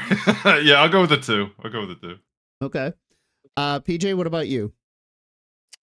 Generally, I thought this boss was honestly pretty easy. Like if you bring a hero reduction, it's pretty free. Like, and you bring damage. And then if you have a really good account, you don't even have to bring the hero reduction. If you have a late game account, just bring the DPS and out damage it. I would say it's like a 1.5 maybe a 2. Like I think as long as you get the heal reduction for most players, you should be good to go. Just got to get that in there, and it's easy. Okay. I'm gonna go ahead and give it a 3, mostly because it does require to have a heal reduction. And then it handicaps you by giving you 4 champions to work with instead of the full 5-man team, because you really don't want to, waste any damage on the ad. Essentially, you're gonna get it back. Other than that, I think it's not really that challenging. You can go ahead and try to brute force it. It's not hurting you if you bring in enemy max HP hitters. So I think a 3, maybe what Ken said, a 2.5 would be a fair call out. So let me just give a quick shout out here to our boy, the Cursed One, who rated us with 32. Big shout out to him. Much love. Guys, make sure to go give him a follow over on Twitch. All right. Tarazi, I think that's how that's said, or that's what I'm going to go with. This guy, I just got to say, he looks so freaking awesome. So freaking awesome. But this guy has a counterattack and a shield, right? He gets a pretty massive shield. He will HP burn and block active skills, and it hurts, especially when you are block active skills. And then on the A1, activates HP burn. He is susceptible to enemy max HP hits. Nothing crazy. HP burn is immune, so you can't bring in like a Sephiron or anything else like that. Myself, I definitely thought that bringing in the block debuffs was a must, and block buffs was a huge thing to bring in for him. Other than that, I didn't see anything kind of crazy. But PJ, what about you? Yeah, similar to what you just said. So like I said, I waited to the very end to try to beat the boss with the minions. So I had very high stats. So going into this, I was able to like pretty much resist everything, which was really, really nice. So definitely bringing and working on res for your overall stats was really useful. And then also what you said, block debuffs and block buffs. If you could steal, if you can steal the buffs from them, it'd also be really nice. And then I just went damage. I went Teox, Androck, Pytheon, Wallmaster, and Gallius. But being able to resist his debuffs was really, really nice. And yeah, then the block buff, so he couldn't get his stuff up, was also very useful as well. Okay. I'm just going to give a massive shout out here to Entropy, who just said Gina can solo, and he's doing it. Yeah, you can't freeze him. The freezing him isn't a nice thing. Gessel, what about you? Yeah, I'm pretty sure it was Entropy in my stream that told me about the freeze, so it made it a piece of cake. Someone in my stream told me to freeze them, so it made it a piece of cake. Yeah, you bring freeze, as you're seeing. It's lovely. It's lovely when you can hard CC a boss. That's all I'm gonna say. It is fun. Yeah. It is fun. There's some about it. Ken, what about you? I actually didn't use the G-Nut there. I was aware we can freeze him, but I try alt method, I just want to kill him, He was actually quite annoying. He's quite a fast, he's hitting quite a hard.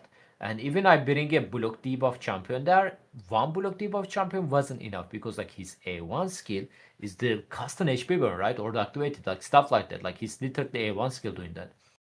And the end of it, I bring my Lamasu cooldown reset, with the block debuff. So whenever my block debuff about to expire, I just recast it again. Or like the PJ mentioned earlier, if you guys have enough resistance, you don't have to worry about his HP burn at all. And yeah, I managed to beat him. But if you guys have a G-Nut, this is extremely easy for you. Okay. Jay, what about you?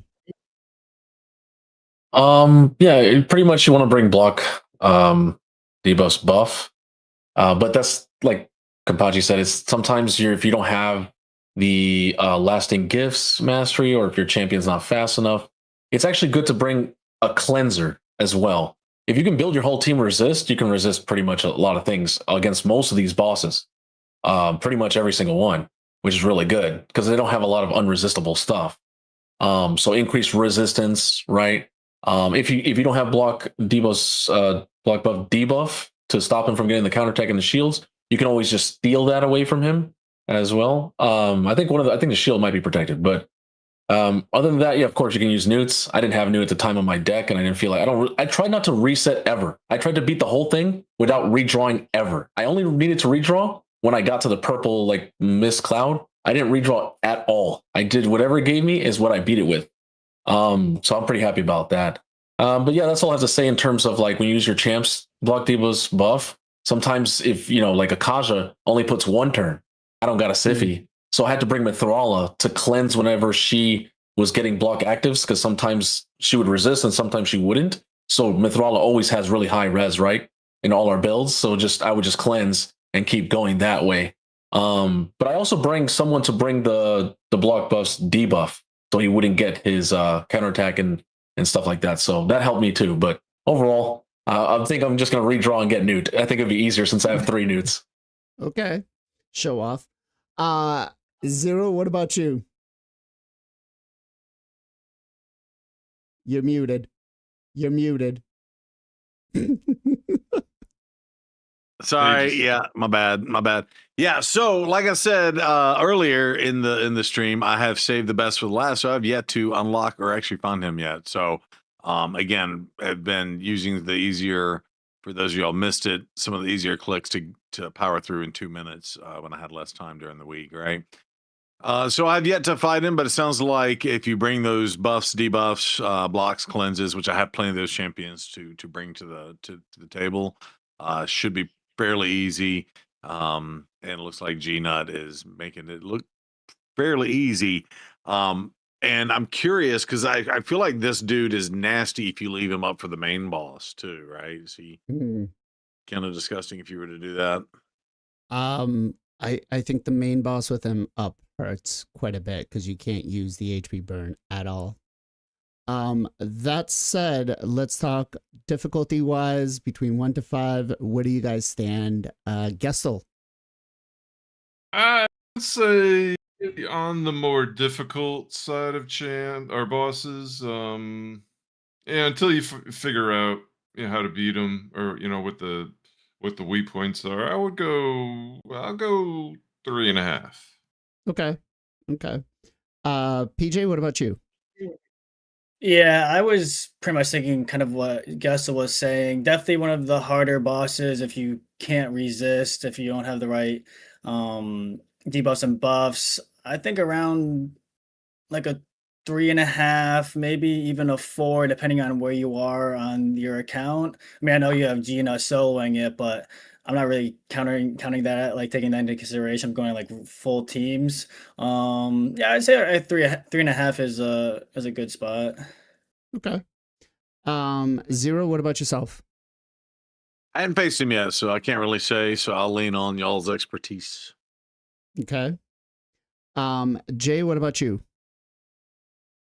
Originally, when I first fought him, I was gonna give like a 4, but once you learn the kit and like actually play it over and over, it's like a 3.5. Yeah. The thing is, if you let the burns go off, it's not even just the damage from the burn. He starts going crazy. Like he starts flying. Him and that other boss we're about to take were really cancer for me. But actually, he's not that bad. Once you get the stuff, it's not that bad. So I'll give it a 3.5. Okay.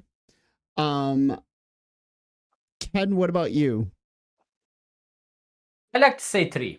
I think 3 is the solid. He's a little bit challenging, but it's not like crazy.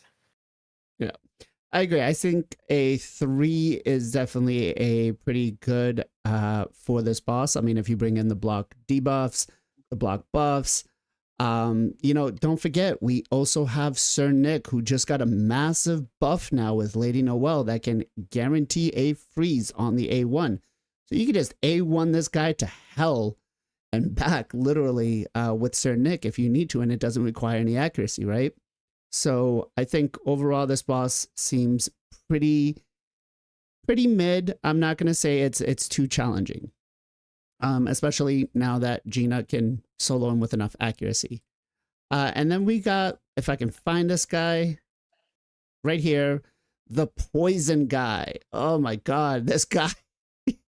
I think overall, probably out of the 4 mini bosses, probably the most challenging one. He puts a poison cloud on himself and poisons out on you. Puts a weakened poison sensitivity and more poisons out on you. And then attacks all enemies on the A1, increases the duration of all poison debuffs on the target, instantly activates poisons on each target. He's not immune to enemy max HP. He is immune to decreased speed. For this one, literally cleansing Electrion was the GOAT for me on this boss. Bringing him in was huge for me. That said, what about you, PJ? Where did you kind of stand with this boss? This is a community I think is going to struggle with this one. A lot of people, I think this was probably going to be their toughest one. I know people are going with Mithrala. Mithrala can solo it with the Netherbite Curio. For myself, I kind of just brute forced it. I was like I said, I waited to the very end, so I had all the stats and stuff. But the poison cloud was annoying. Hitting at that definitely was annoying. Bringing HP burn would be nice. I would definitely bring block debuffs. A cleanse would be huge for this boss. I know a lot of people were struggling with this guy. A massive call out's gonna actually be the doggo with the puppet master, because I believe, if I'm not mistaken, the doggo hits through poison cloud. So if you have it, you can definitely use that. Zero, what about you? Yeah, so and I'm running him now just to see, because I didn't find this dude challenging at all. But I think I got the perfect blend of what y'all just said you need. So I had Duchess in the lead, so I had the speed lead, but of course she's got block debuffs. Also had Tuana Rock and Mithrala in the team too. So you get a cleanse, and then of course cleanse every turn. And then Sulfurion, HP burn, looks to go through the poison cloud, and then to clean it all up, I got my boy Sigfrun, who can smack the crap out of this dude, and you got that tack up with the Duchess too. So for me, and now I'm running it right now. It's at 145. I've got him about 65 to 70% HP. So yeah, and again, I just think I got a good roll, and yeah, and the reflect damage or whatever he's got going on is nasty. But then again, we got a couple revivers, so it's kind of pretty cool little team I got going on. So I didn't find him challenging at all. Okay. Ken, what about you? It was a little bit difficult. Actually, on my first attempt, I was like, yeah, guys, let's attack. I didn't even read the skill. I mean, I read before, but I don't remember. Then, actually, his poison did very nice damage, like, Oh yeah. you definitely want a cleanser, block debuff, and a block buff. If you can cast a block buff debuff on him, right? So if you cast a block buff debuff, he cannot get the poison cloud buff. So it can help if you guys struggle. And pretty much brute force again, like after you bring everything that going to be help you to kill him, you can beat him with no problem. I mean, he cleanses himself. Yeah. He does, right? Yeah. Yeah. You can recast it again. Actually, buff remove ability can be very strong, or the buff steal ability, so you can still use a poison cloud. Cannot be attack champion, right? Yeah, it cannot be attack champion. You want to place people that can place burns is really strong. Oh, burn is amazing. Yeah, true. I think overall though, like the poisons for him are probably the worst thing, because he puts so many out, and if you're not building resistance, which we don't need a lot of crazy resistance, it can mess your team up. I know the first time I went into this, it was pretty challenging, because I was like, oh shit, I didn't bring block debuffs up, and I honestly didn't even read the boss's kit like you can. Gessel, what about you?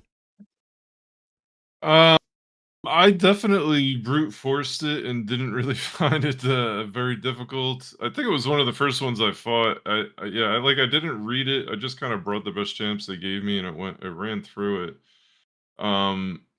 But once I saw the poison cloud, I was like, obviously Croquet's who you would like here, right? You're gonna just go right through that.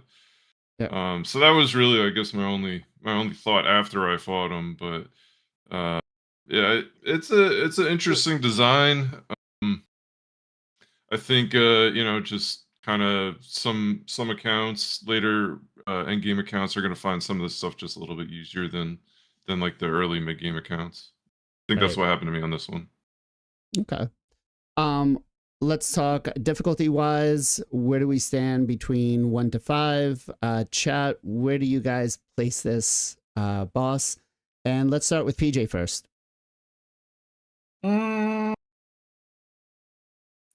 think for most people, this boss is pretty tough. I heard a lot of people cheesing this boss with Mithrala regen and the Nether Bite. 3.5, 4 maybe. Okay. Gestel, what about you? I was gonna say 3.5. Okay. It's again easy if your account's stacked, and can be challenging if you don't have the right champ. So 3.5, I think, is good. Okay. Zero, what about you? Yeah, I feel like that feels good. For me, I would say 3. Now I will say bad affinity for Sigfrin, because I was watching the life melt away when I could hit for 635,000 damage, but then when you weak hit him, it's like, ugh. So that does slow the run down, but yeah, he's almost dead for me right now. Okay. Jay? It was one of the tougher ones for me because I didn't have, I don't have Marius, I don't have a Crizia, and the things that I pulled out was I used Packmaster and Shayak for pretty much 80% of Grim Forest. I use them everywhere, and Carnage and things like that. Empress, of course, and yeah, I pretty much had to use Mikage to strip off the Poison Cloud. I had to bring Mithrala for cleanses, and just send out the dog as much as I could. Resist, of course, is also really good here as well. So I had a lot of resist too that helped, but it was one of the harder ones. I will definitely say it's most players. I would say it's going to be a 4. For me, it was like a 3.5. Okay. That is a good call out there, Jay. Being able to strip the Poison Cloud because it is not protected like it is in Hydra. So you can actually strip it with like a Madame Cerise or a Mithrala. Ken, what about you? 3.5. 3.5. I think overall, the sentiment of it being a 3 is definitely right on. I mean, early on, you get a Mithrala if you have a halfway decent set with Brimstone, just like I just showed right now. You can get it done. It's not a crazy. Take away from this, bring in, like I said, block buffs, block debuffs is going to be pretty huge. A solid survivor, and honestly, I think maybe even Venomage might be able to solo this. We'll have to test it out. Let me just give a quick shout out here to our boy Priest Guardian over on the YouTube side for the super chat, and he says he would love to see videos from all of us about the MVPs that we want to bring into our decks. You know what?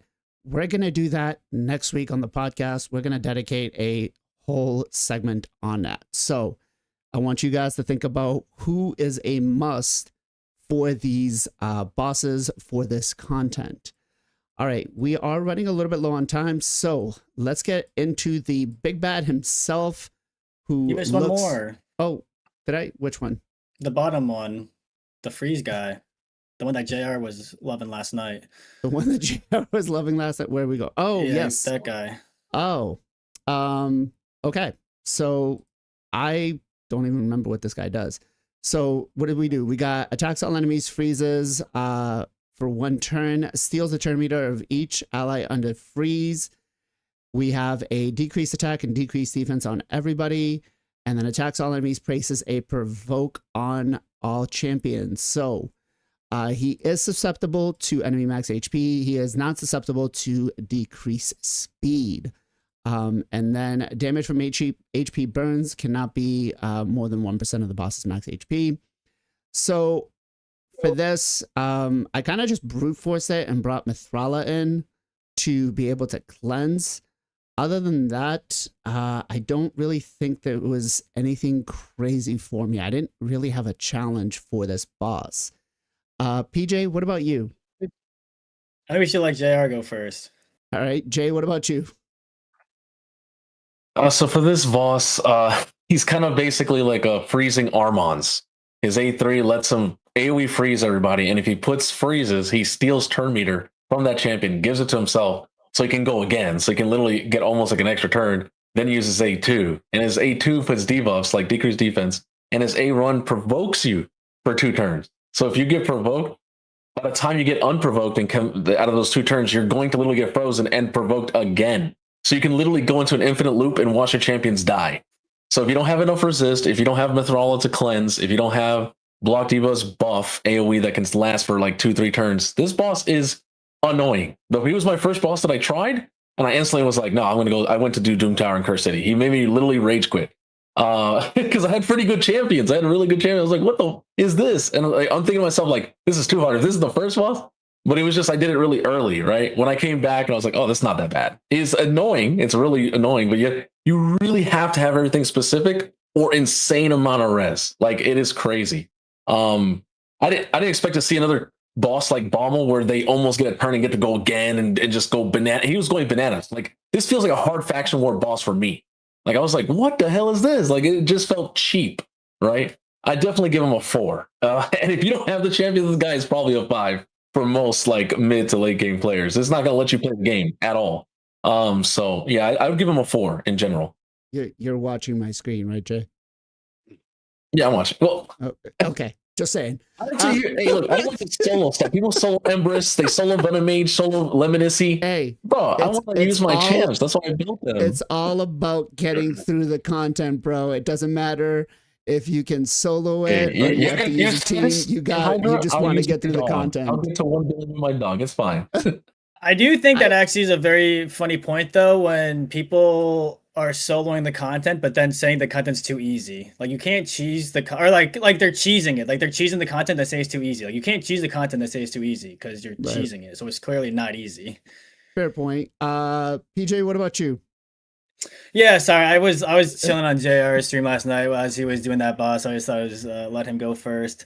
But yeah, he can definitely be nasty. Like he said, if you don't bring enough res to resist, then he can just keep taking so many turns. He's freezing you, stealing turn meter. 2-turn provoking the A1 is nasty. So if you don't bring the right stuff, he's going to just run through you, just take all the turns. But yeah, I was able to beat him. I brought some HP burn, Emmy max HP, some raw damage, and block debuffs to cleanse. It helped out a lot. But yeah, I could see him being tough for a lot of people. Okay. Gestel? Yeah, I liked this boss. It's fun design. I think the way JR described it with the Armands and the freeze is perfect. And I noticed that kind of right away, and I brought in I think I brought Siffy and like a high resist cleanser.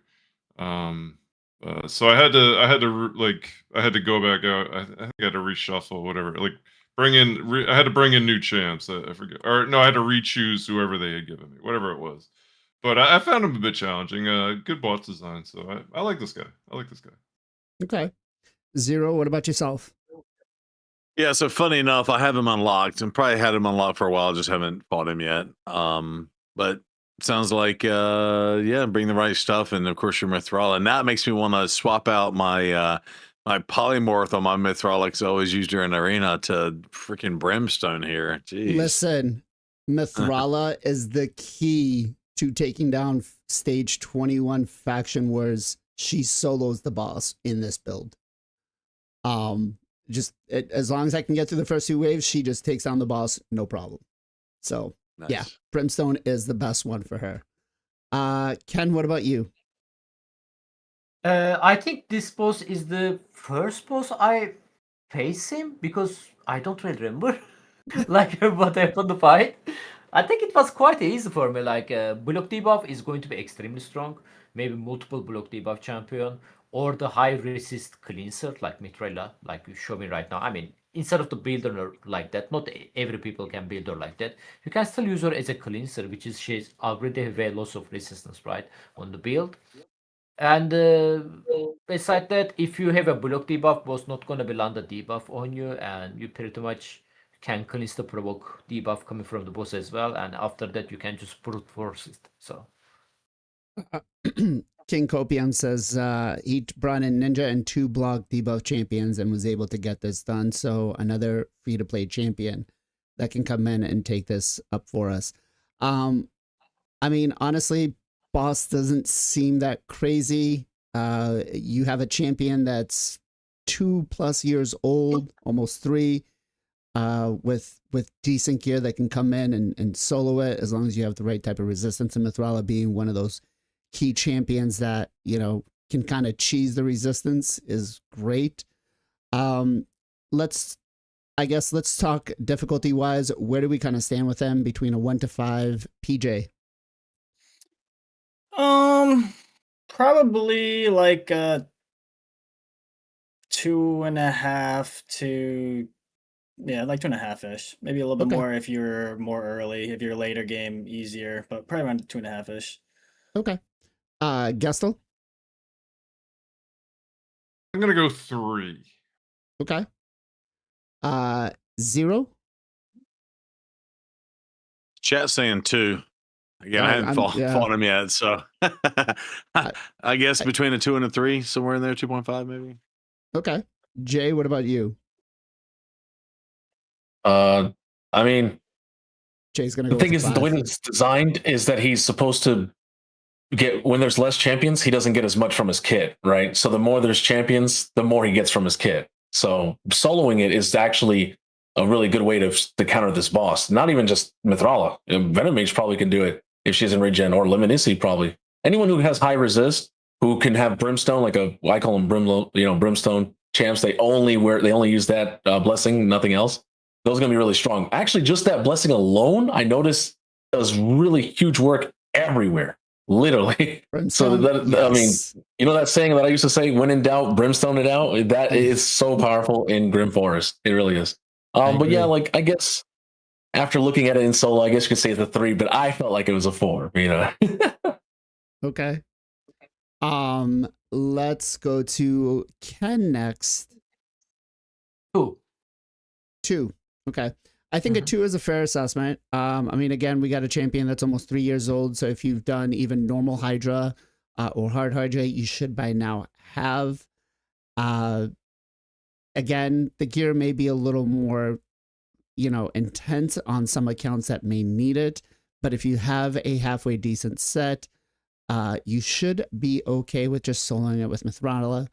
The takeaways, again, is, you know, bring in protected block debuffs, not protected.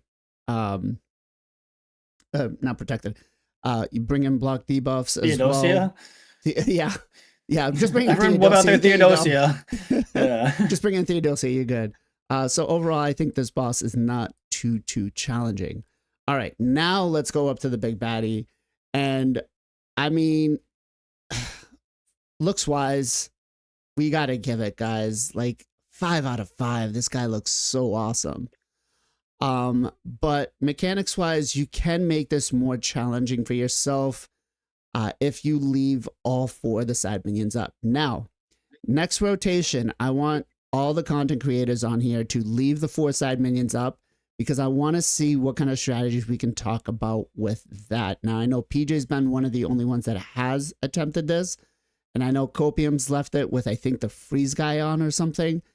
But overall, which one? HP burn one. I didn't find him, so I took the main boss. Yeah. Okay. So based on how you've taken him right now with the side minions down, not with the difficulty of what he can be, did you have any crazy strategies? I mean, this is the team that I used. My Kaja was pretty much, you know, kept and rooted the whole time. I don't think it was too crazy, to be quite honest. But let me hear what you guys have to say. PJ. Yeah, after I beat all the other bosses and just did the solo guy, definitely way easier. I brought Reviver, 3 DPS, and an ally attack. Kind of just like blew through it, just like muscled my way through. The Siphon and the Entanglement is kind of annoying, though. It was on my Galathier, so that was... that wasn't the end of the world, but definitely I could see being annoying for people. Overall, I didn't think it was too challenging, though. If you got to that part and unlocked everything else, I feel like you should be in a pretty good spot to beat the boss. Yeah, I didn't think it was too difficult. Yeah, so both the Entangled and the Siphon are going to go for 3 turns on the highest champion with the speed. So most times it's gonna end up going on your support, which kind of sucks, right? Gessel, what about you? I think I took HP burn into this one and made it go much quicker. I believe it was this boss. But yeah, I didn't go in with all 4 of the minions. I think I went in with 2, maybe 3, just to mess around when I first found them. It was a joke. Like I like did nothing. I did some damage and then they just like all healed back up and whatever. But then I went back in when it was just him, and yeah, it was like PJ said, it was kind of easy. I believe this guy was the HP burn. Does he take more damage with HP burn? Right, he's a tree or something. So yeah. Damage from oops. Oh, I was gonna read that. What does it say here? Damage from HP burns cannot exceed more than 1% of the max HP. I don't see anything. Decreases all incoming damage by 60%. If the weak hit thing. You can weak hit if he's not under HP burn. right, okay. That's So what like it was. Lydia, like Lydia will like weak hit and then like the decreased defense and weaken and stuff.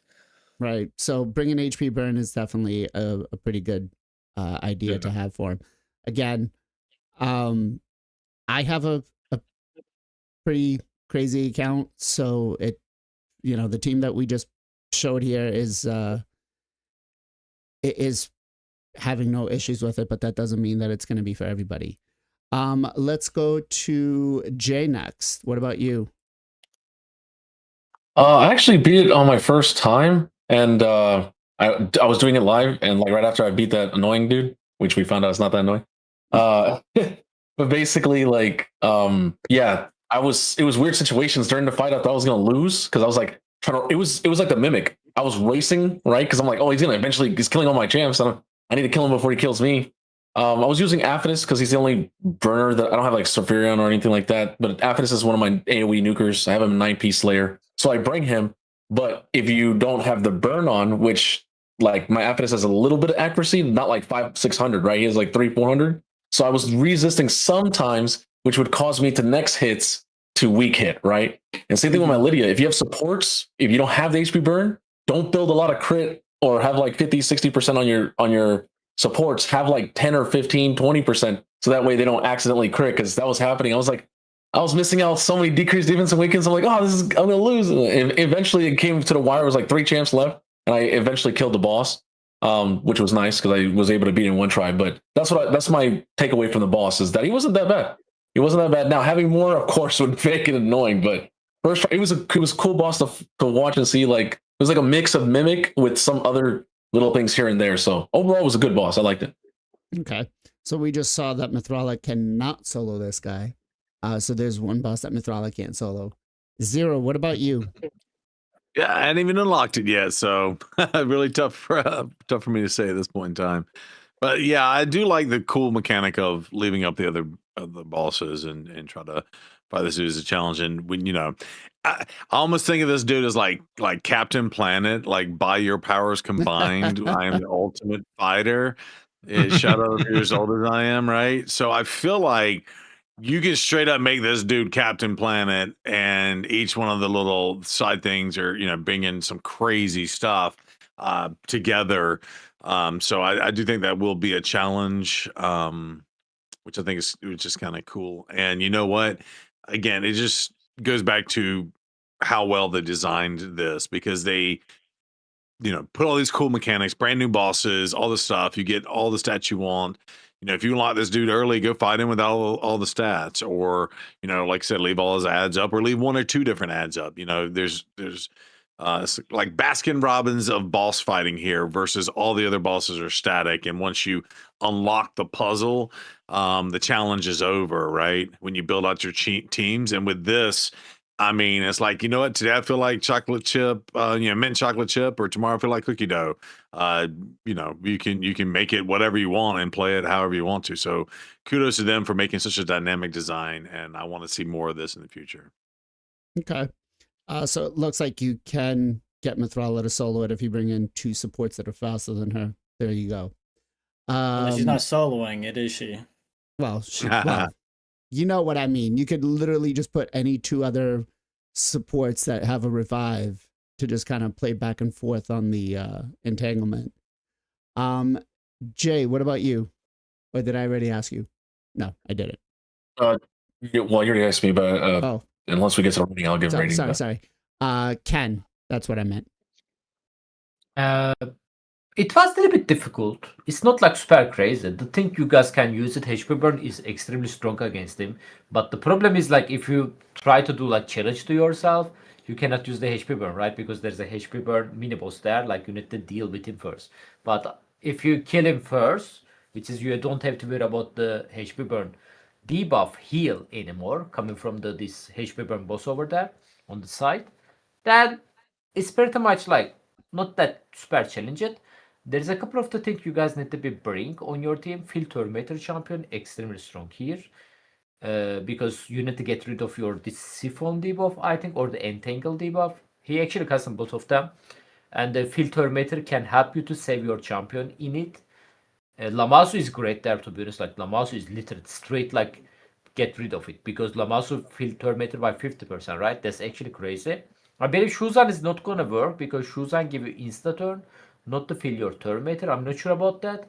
But in general, it was difficult, but not that like I don't know, like it's not like harder than S19 on the Cursed, you know what I mean? So So Curse City is still more challenging than this yeah, content. yeah. Okay. Oh yeah, definitely. Overall rating difficulty wise, where do we kind of stand with this? 1 through 5 chat. Where do you guys see this guy being? Is he a 5 or is he a pushover?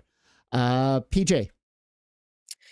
If we're going just solo, not with the minions, then I would say he's probably like 3.5 to 4, maybe. 3.5 to 4. Okay. Gessel. I was gonna say 3.5. Okay. Without.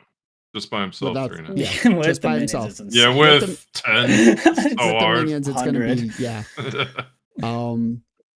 Jay.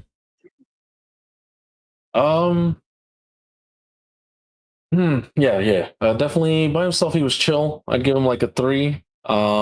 With all of them, I haven't tried them. Like, with one, like maybe I want to try 2 and then go 3 and then go 4 because, and I'm going to leave the healing boss.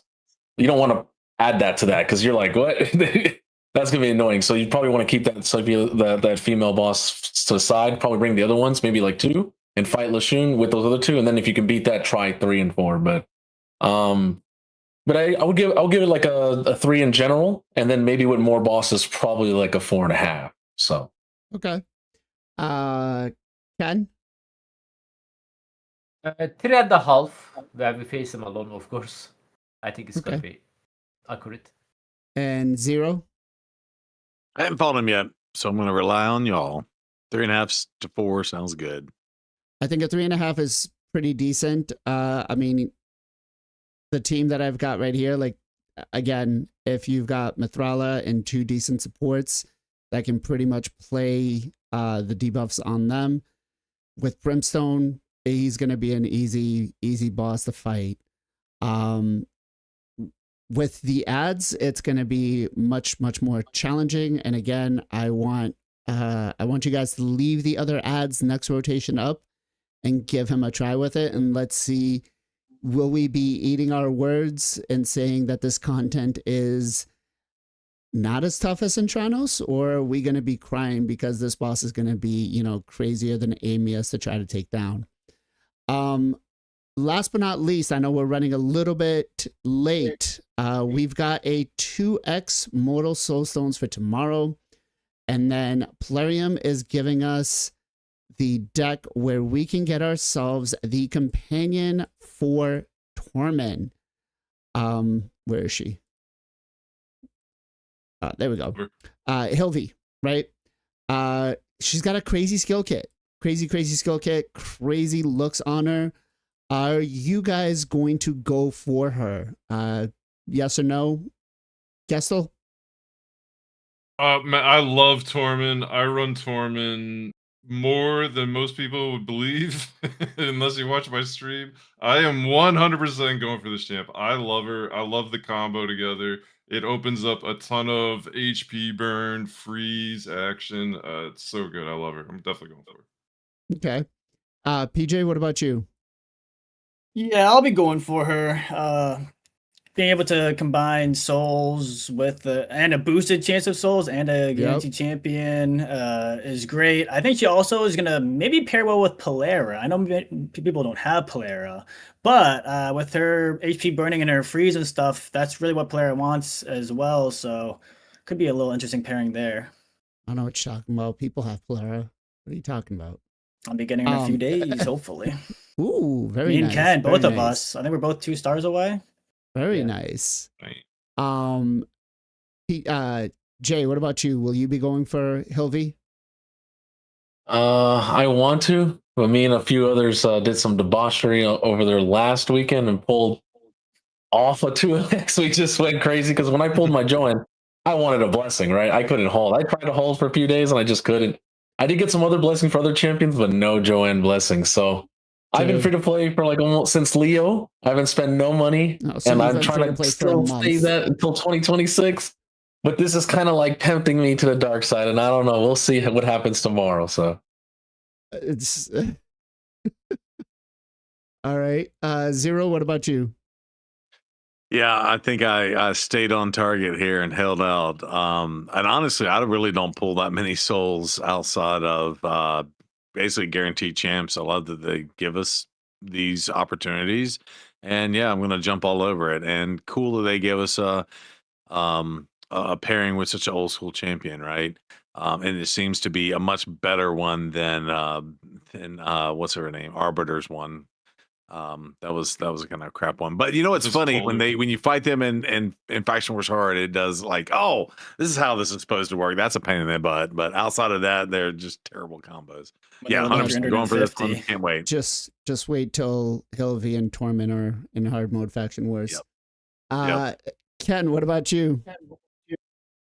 I mean, I'm not like super impressed about her. I mean, it's hard to be impress me with the legendary champion because it's a mythical meta in the arena wise I'm talking about. But she's definitely like way better than the fusion.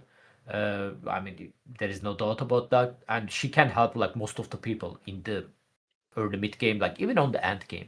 I see some usage of her in the Chimera because of the block damage revive can be actually good, especially against the Rem form. I'm going for her. The reason I'm going for her, I just look and excuse the open my soulstone basically. Maybe I can get something, like I don't. Because she's a girl. Yeah. She's not waifu. I mean, for Ken. she's a husband. Waifu. She's a husband. She's a husband. Actually, chat, do you guys think this is Tormund's daughter or Tormund's companion, his wife? What do you guys think? So I'm definitely gonna go for her. I think she's got a very fun, interesting kit. Is she going to be like my number one pick for anything? No, but I'll take her because I think she's gonna make my Faction Wars much easier, honestly. Definitely has a lot of good use with Torment. I know some people are asking if they're going to do like a guaranteed Torment for her. I don't think they are because 2 years ago they did the guaranteed Torment for Christmas. Who knows though? Plarium may decide against it. I do want to make one comment here because originally Plarium was just going to do the deck event without boosted chances, and then yesterday they said, hey guys, we decided that we're going to give you guys the boosted chances for the small stones, for the mortal soul stones. So I want to give a shout out to Plarium for doing something a little bit extra. It's Christmas. Let's keep this going. I'm loving this last month of what Plarium has been doing. So let's keep it positive. Let's keep it going into 2026. We want to see more of this. That said, PJ, where can people come and find you? MXPJE, Twitch and YouTube stream, usually twice a day every weekday. Come say what's up. Awesome. Gessel, where can people come and find you? Gestel Gaming. Streaming Monday through Friday, or Sunday through Friday, sorry, 2 o'clock to 7 o'clock Pacific Standard Time. And the website's coming soon. Website's coming soon, I promise, in a week or two. Clarium soon. Right? No, we've been showing it off on the stream, man. It's almost there. It's looking great. Awesome. Jay, what about you? Where can people come and find you? They can both find me everywhere now. Kick.tv, TikTok, everywhere. You can find me on just one name, Jarestar3.